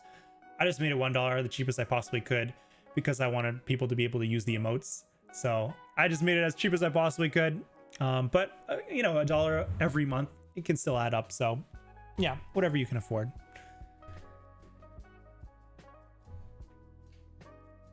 I do find it very interesting how the younger generation seems to strive for individualism. We talked a little bit about social psychology, and it's very interesting. Yeah. Yeah, it is interesting. I mean, I'm not sure. I think it's probably from like globalization, right? And like, you know, technology. Like Japan is so much more connected with the rest of the world, especially the younger generation, all on technology, Twitter. They see what other people in the West and all around the world do, and how they think, how they live their lives. They go on exchanges more often than they do before. So definitely a lot more like international ways of thinking are coming into Japan, especially for the younger generation, who have those opportunities to connect better and are more flexible in their thinking. So I think that's probably how it's slowly changing. But it is very interesting, and I'm excited for, you know, how Japan changes. You know, I don't want Japan to be totally like Canada or totally like the States, you know. Japan has its own like beautiful charm. You know, I just love to see it develop more and more as a country and become, you know, better in its own way. So I'm excited for what Japan becomes. $1 is me supporting the Tokuyuu emote business. Yeah, straight up. Bianca is definitely the biggest financer of my emote business out here. Every few memberships that I get on the channel it unlocks another emote slot that I can add. That's how YouTube works. So yeah, Bianca out here gifting the memberships, becoming a member herself, and helping me add more emotes for you guys. So appreciate you, Bianca. No, I said that because I want to continue it. Okay, I appreciate that, Nubis. Yeah. Yeah, again, I appreciate it. And the little Sakura petal next to your name will upgrade the longer you're a member as well. So look forward to that. All right, let me try to get 2 more questions. I always spend a lot of time on each question because there's just like, you guys ask some really interesting questions and it's really fun to dive into it, but then I end up not being able to get to a lot of questions. So I'll try to balance it. Oh, all right. I see some individualism. It's kind of related to what we just talked about. I've heard foreigners in Japan are treated kindly as guests, but may find it hard to join local communities regardless of language ability. Some say a few people oppose foreigners moving in and becoming part of neighborhoods. Is that just a minority view? And Japan values group harmony over Western-style individualism. If someone's values differ, might they be excluded? Thank you. Yeah, so it connects really well to the last question. Yeah, there is some truth to this. Yeah, so of course, Japan has this culture of omotenashi. Omotenashi. Omotenashi. All right, this is a really big buzzword in Japan. I think it was really emphasized in the Olympics as well, but omotenashi, when they sold themselves as the host for the next Olympics, for the 2020 Olympics.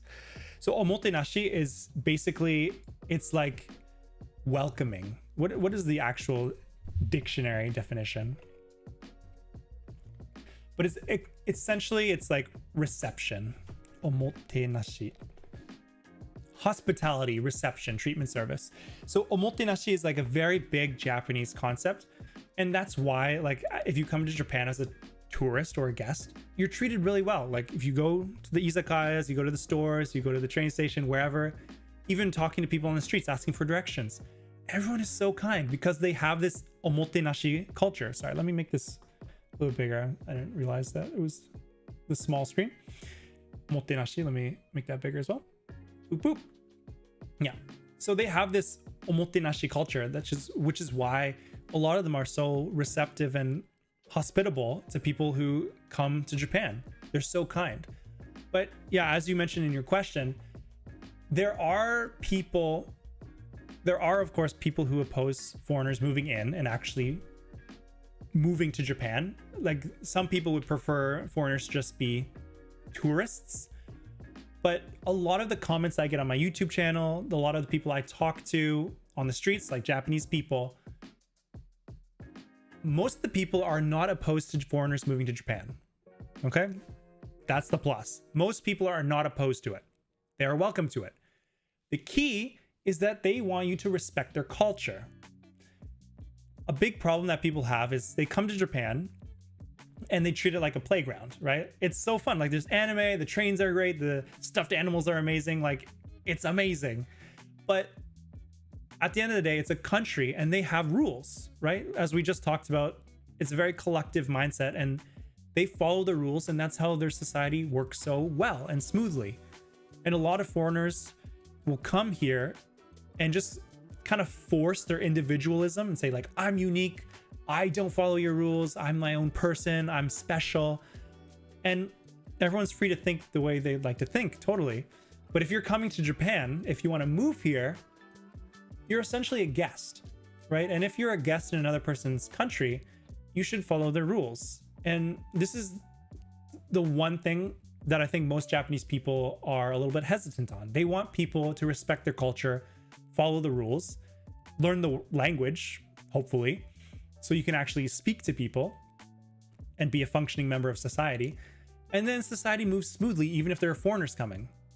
But if there's like a huge influx of foreigners who don't follow the rules, then the Japanese society, which is based on rules and everyone following the rules and being collectivist and having society run, like the trains run on time, etc., that all starts to fall apart because now you have all these foreigners who don't want to do the overtime, or they don't want to follow the rules. Like, oh, it's okay, whatever, the train's 2 minutes late, like, come on, don't be so uptight about it. You know, oh, I'm just speaking a little bit louder on the train, is that really a big deal? And then, well, if just a few immigrants or, you know, whoever is doing that on the train, then that ruins the experience for everybody, and the Japanese society starts kind of falling apart a little bit. So yeah, in my experience from the Japanese people I speak to, they're totally open to foreigners moving here. They're welcome to it, and you can integrate. I feel like I am integrating into Japan as a foreigner. But there are two main keys. I'd say there's one main key. Respect the culture. Respect the culture. And the second one, that's like kind of like a sub point of that, is learn the language. Like the best way you can respect the culture is to learn the language. Like learning the language is the best way that you'll be able to actually integrate and speak to people, you know, make friends, work a real job, etc., etc. if you don't learn the language, you're just gonna end up kind of hanging out with your own little foreigner expat group in Japan, and you're not gonna really learn the culture very well because you don't speak to Japanese people. So it's like you're just in Japan, but you're just living in your own little foreign country, and it's not really great for like coming together as a country, right? As a society. So I really recommend people learn the language if they want to move here. It's the best thing to be able to make friends and actually feel like you're part of the community. Okay. So yeah, that's my long-winded answer again to another question. Yeah, I'm getting through questions at a rate of like 1 question per 10 minutes here. But these are really good questions. Like, you guys asked some killer questions out here. I appreciate it. Gosh darn it, making me think. I thought these questions are going to be like, oh, like, do you like ramen or udon? But you guys are out here asking like tough questions, like really insightful questions. So I appreciate that. It makes it hard to get through so many questions. But it's really good discussion.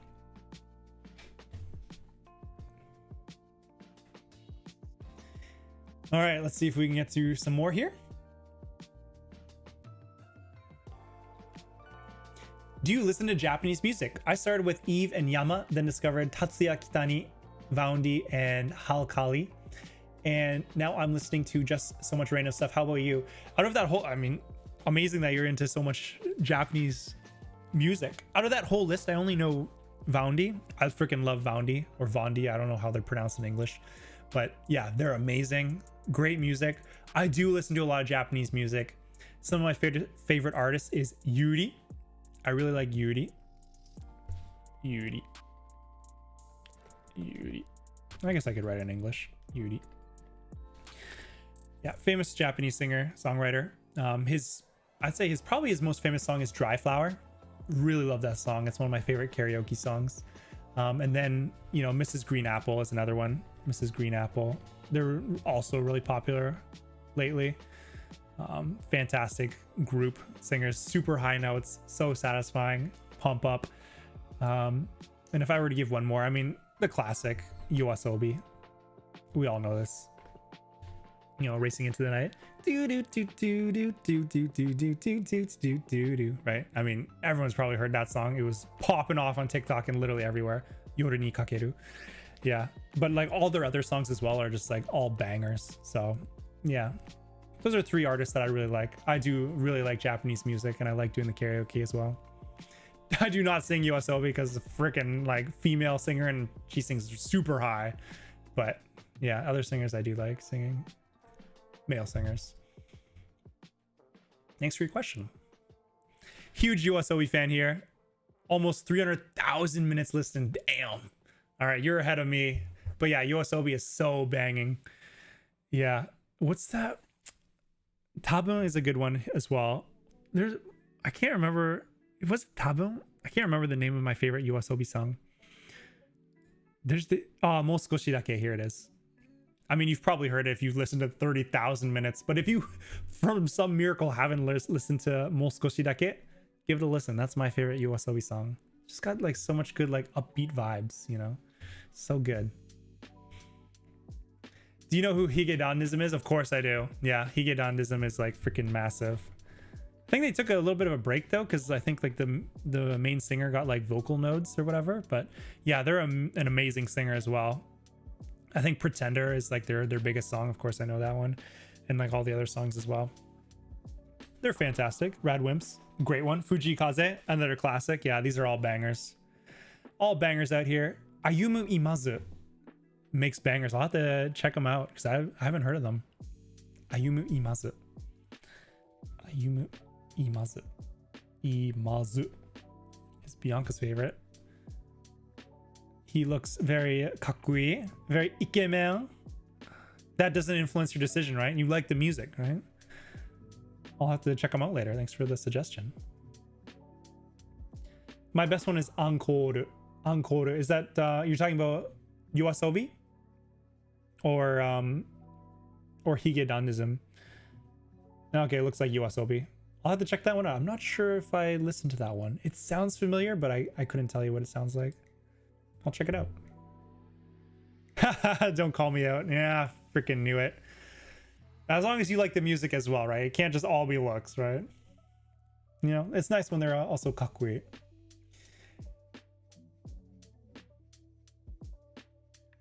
All right, next question. If I want to study at Todai and live in Japan, so Todai being Tokyo Daigaku, Tokyo University, the most prestigious university in Japan. If I wanted to go to Todai and live in Japan, how long would 50K last me without getting a part-time job? I mean, it depends like what you're studying at Todai, and if your 50K counts as your tuition or not. If it counts as your tuition, that's going to eat into it really quickly, because Todai, Tokyo University, as you'd guess, is in Tokyo. And do you want to guess the most expensive place to live in Japan? It's Tokyo. So if you're paying tuition at the most prestigious university in Japan, in the most expensive city in Japan, without working a job, it will eat away at your money very quickly. So it also depends how economical you're willing to live. Like if you're willing to live further outside of Tokyo and commute like an hour, hour and a half in, that'll lower your rent for sure. If you're willing to shop for sales at the supermarket and cook your own food, save money that way, that'll take you longer. 50K, like if you're talking about like 50 like USD, like the exchange rate is just so bad for the yen that it's good for you in your case, that you 50K will actually like become a lot more money in Japanese terms. But again, it really depends how much your tuition is. If we're excluding tuition and you're living reasonably economically in Tokyo, if I had to guess, 50K could last you at least 2 years, maybe 3 years, depending on how, you know, crafty you are with your money. But if you're including tuition, it really depends how much your course is, but that could last like less than a year for sure. It really just depends how much your tuition is, maybe around a year. I don't know. Yeah. But cost of living in Japan is typically cheaper than the West for sure. And even though Tokyo is famous for being hella expensive, the rent is still cheaper than the West for sure. But you also just live in a really small box. So, I mean, you can pay more to live in a little bit more of a spacious place. It's not going to actually be spacious because it's still Japan and Tokyo. It'll just be not a shoebox. But yeah, you will pay a bit more.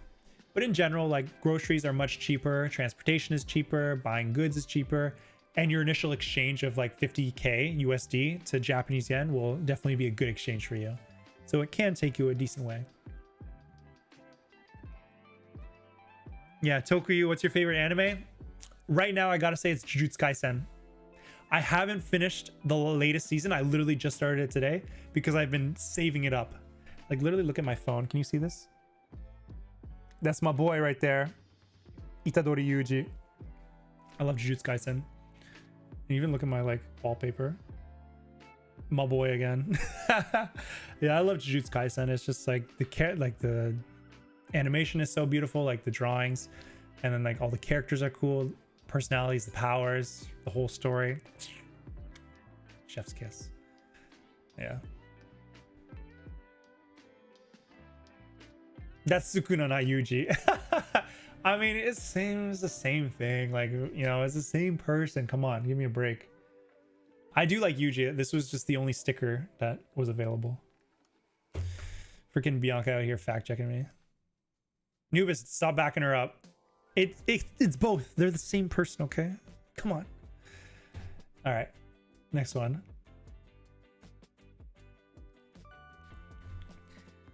So how has the new rules of Japan affected you in general, and what would you recommend people either traveling to Japan or people who are looking to work or get permanent residency? So it really depends what you mean by the new rules. I'm not sure what you're referring to. If you're referring to the new PR rules, then it hasn't affected me because they're just making the requirements to get PR a little bit stricter. It hasn't come into effect yet, but it's planned to this year, I think, later this year, maybe next year. But I already have PR, so it doesn't affect me. I already got it. I'm good. But in general, I mean, if you're traveling, I don't think you're affected for the PR one. And I think the main thing they're doing is just adding a language requirement to get PR, which I think is super reasonable. I think I talked about this on my first stream. But yeah, if you want to live in Japan permanently, as I just talked about earlier in this stream, you should learn the language anyways. So yeah, I don't think it's a big deal breaker. When you make a new video related to Japanese language, probably in the near future. Yeah, the current video I'm working on isn't Japanese language related, but I'll make another one in the future, of course. Probably make one on how to learn from N5 all the way to N1. Just like a nice overall summary on how I would do it again. Let me know if that's one you'd be interested in. Still in the thought generating process.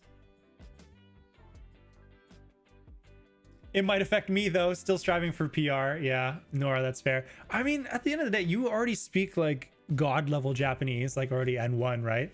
So I don't think it's gonna affect you. Like you're just gonna have to pay more for the application fee, right? It's changing from like $100 to about $1,000, which hurts, but it's like a one-time fee, so you know, it's not a big deal. It hurts, but it's like you pay once and you get it for life, right? New Japan PR rules.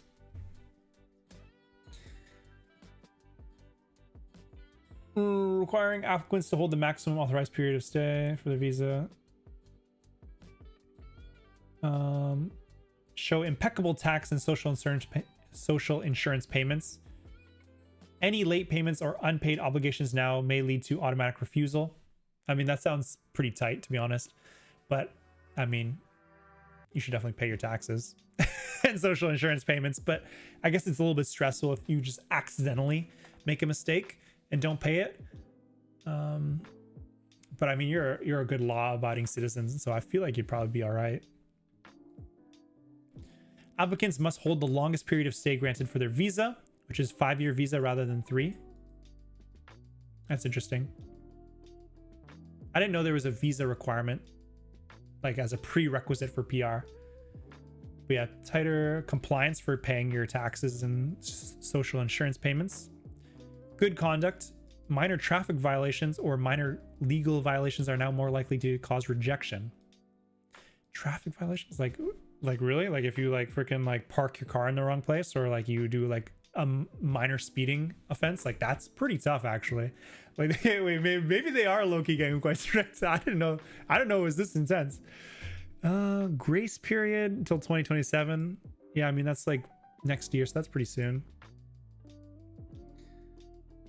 So yeah, that's the grace period for 3-year visas. So and then from there you need a 5-year visa. That is kind of tough. Damn.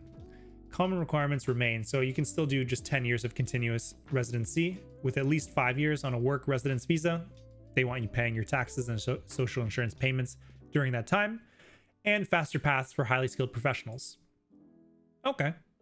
So yeah, I mean, Nora, you're probably like a highly skilled professional because you have god tier Japanese, you're highly educated, and I don't know, you probably work in a good job if you're moving here. So you could probably just do the highly skilled professionals route, and that still exists. You don't need to have like a 5-year visa, I imagine. So you might still be okay here. But it is, yeah, that is interesting. They're strictening a lot more than I thought. I thought it was just going to be more language requirements and higher fee. Damn, I'll have to look more into this. Maybe I'll have to make a new video on it when they change the rules. I just made a PR video 2 years ago. Give me a break. Toku against tax evasion 2K26. Yeah, just don't avoid your taxes. It's not worth it. God level, gosh, you're making me blush. It is god level Japanese. Out here teaching me Japanese, and I appreciate that.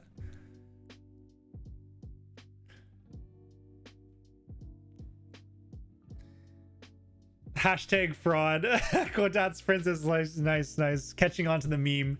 Yeah, I'm trying to start a meme here, guys, where like every time I don't know Japanese or something about Japan, it's just like a fraud alert, right? Like, I don't know something about Japan Japanese. Fraud alert. I'm making a whole channel about Japan and Japanese, but I don't actually know it.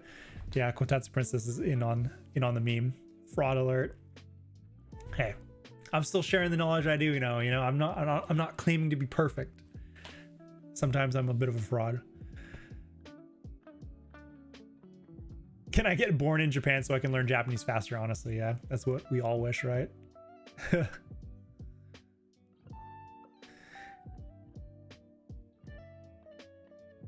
All right, last question here, since we've already had 11. Weird question. What do Japanese people think of LGBTQ? I'm going to try to keep my answer succinct here, since, we are already past our time. But it is unfortunately still a little bit conservative in the way of thinking. It is slowly becoming more accepting of LGBTQ, but a lot of people still hide it. Like, I have a friend who's gay, and he does not tell his work colleagues that he's gay. He has a pretend girlfriend, and this is what he's decided to do, but clearly, like, he feels pressure. Like, he works for a very stereotypical Japanese company, and he has a pretend girlfriend. It's a friend that he has, but and like, she knows that she's his pretend girlfriend for work. He's like, oh, this is what she looks like. Nah. Yeah, because then, like, his coworkers will invite him out to go to, like, girls bars, like, yo, let's go out to, like, a girls bar, and he's like not interested because he doesn't like girls. It's like, oh, like, I would, but I have a girlfriend. Too bad. Gotta go home now.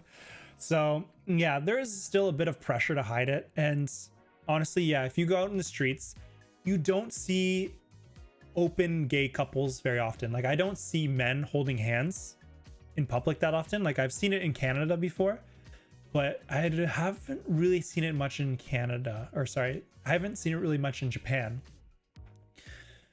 Sometimes I see girls holding hands, but again, you don't know if it's actually because they're like lovers or they're just friends holding hands. Usually if guys are holding hands, it is because they're lovers. Because, like, if I'm holding my homie's hand, that's not very heterosexual behavior, or you're just super comfortable in your sexuality. But yeah, that is kind of what it is right now. And gay marriage is not legal in Japan. I think there are some movements to make it legal, but currently it's not legal. And that's also, a bit unfortunate, but hopefully that changes soon. Interesting. But then if I'm gay, do I really need to tell everyone about it? Yeah. I mean, at the end of the day, you don't need to. Like, you don't need to claim you're gay. Like, it'd be nice if, the society was a little bit more open and accepting of it, that if you were someone who doesn't want to hide it, or you want to tell people in general, that you don't feel like there's going to be potentially some pushback. I mean, it really depends who you hang out with. Like, I know all my friends, even my Japanese friends here, would totally be okay with if I were gay. Probably just because who I am, I hang out with a lot of open-minded people. There will be people in Japan who are totally cool with it, and if you want to tell people, you can tell people, and again, yeah, you don't need to tell people, right? At the end of the day. Yeah. Can't even hold your homie's hand in a platonic way. I know. It's just the world we live in. Just cannot hold your heterosexual homie's hand as a heterosexual yourself without being called gay. And it's just the unfortunate society we live in. Yeah. Anyways, thank you for the last question. And thank you guys for hanging out. I appreciate it. This was stream number 4. And yeah, I mean, I appreciate you guys coming out. It's nice to see, like, your guys' names, pop up in the chat, like if you've visited before, and it's nice seeing new names come as well for when you hang out for the first time. So really appreciate you guys hanging out and watching for however long you did, whether it was 2 minutes or 2 hours. Thanks for dropping by. I am going to be making these streams every 2 weeks. I think I'm going to fix it at this time, Sunday at 9 p.m. JST, every 2 weeks. Okay, so hopefully I can see you guys again in 2 weeks. If not, the VODs are always posted to YouTube afterwards, so you can watch it then as well if you can't see it. What is up, Benji West? One of my homies whose hand I would like to hold without being called gay. Just saying. But yeah, thank you again for visiting, and thank you guys so much for your great questions. Like, honestly, such thoughtful questions that are so thought-provoking. I end up taking like 5 to 10 minutes answering them all, so I apologize if I couldn't get to your question, but again, try to drop in your questions next stream and hopefully I can get to it. But thank you again for your questions and all your comments and questions in chat as well. What a cutie. Yeah. All right, take care guys, and hopefully see you in 2 weeks. Tokuyuu. out.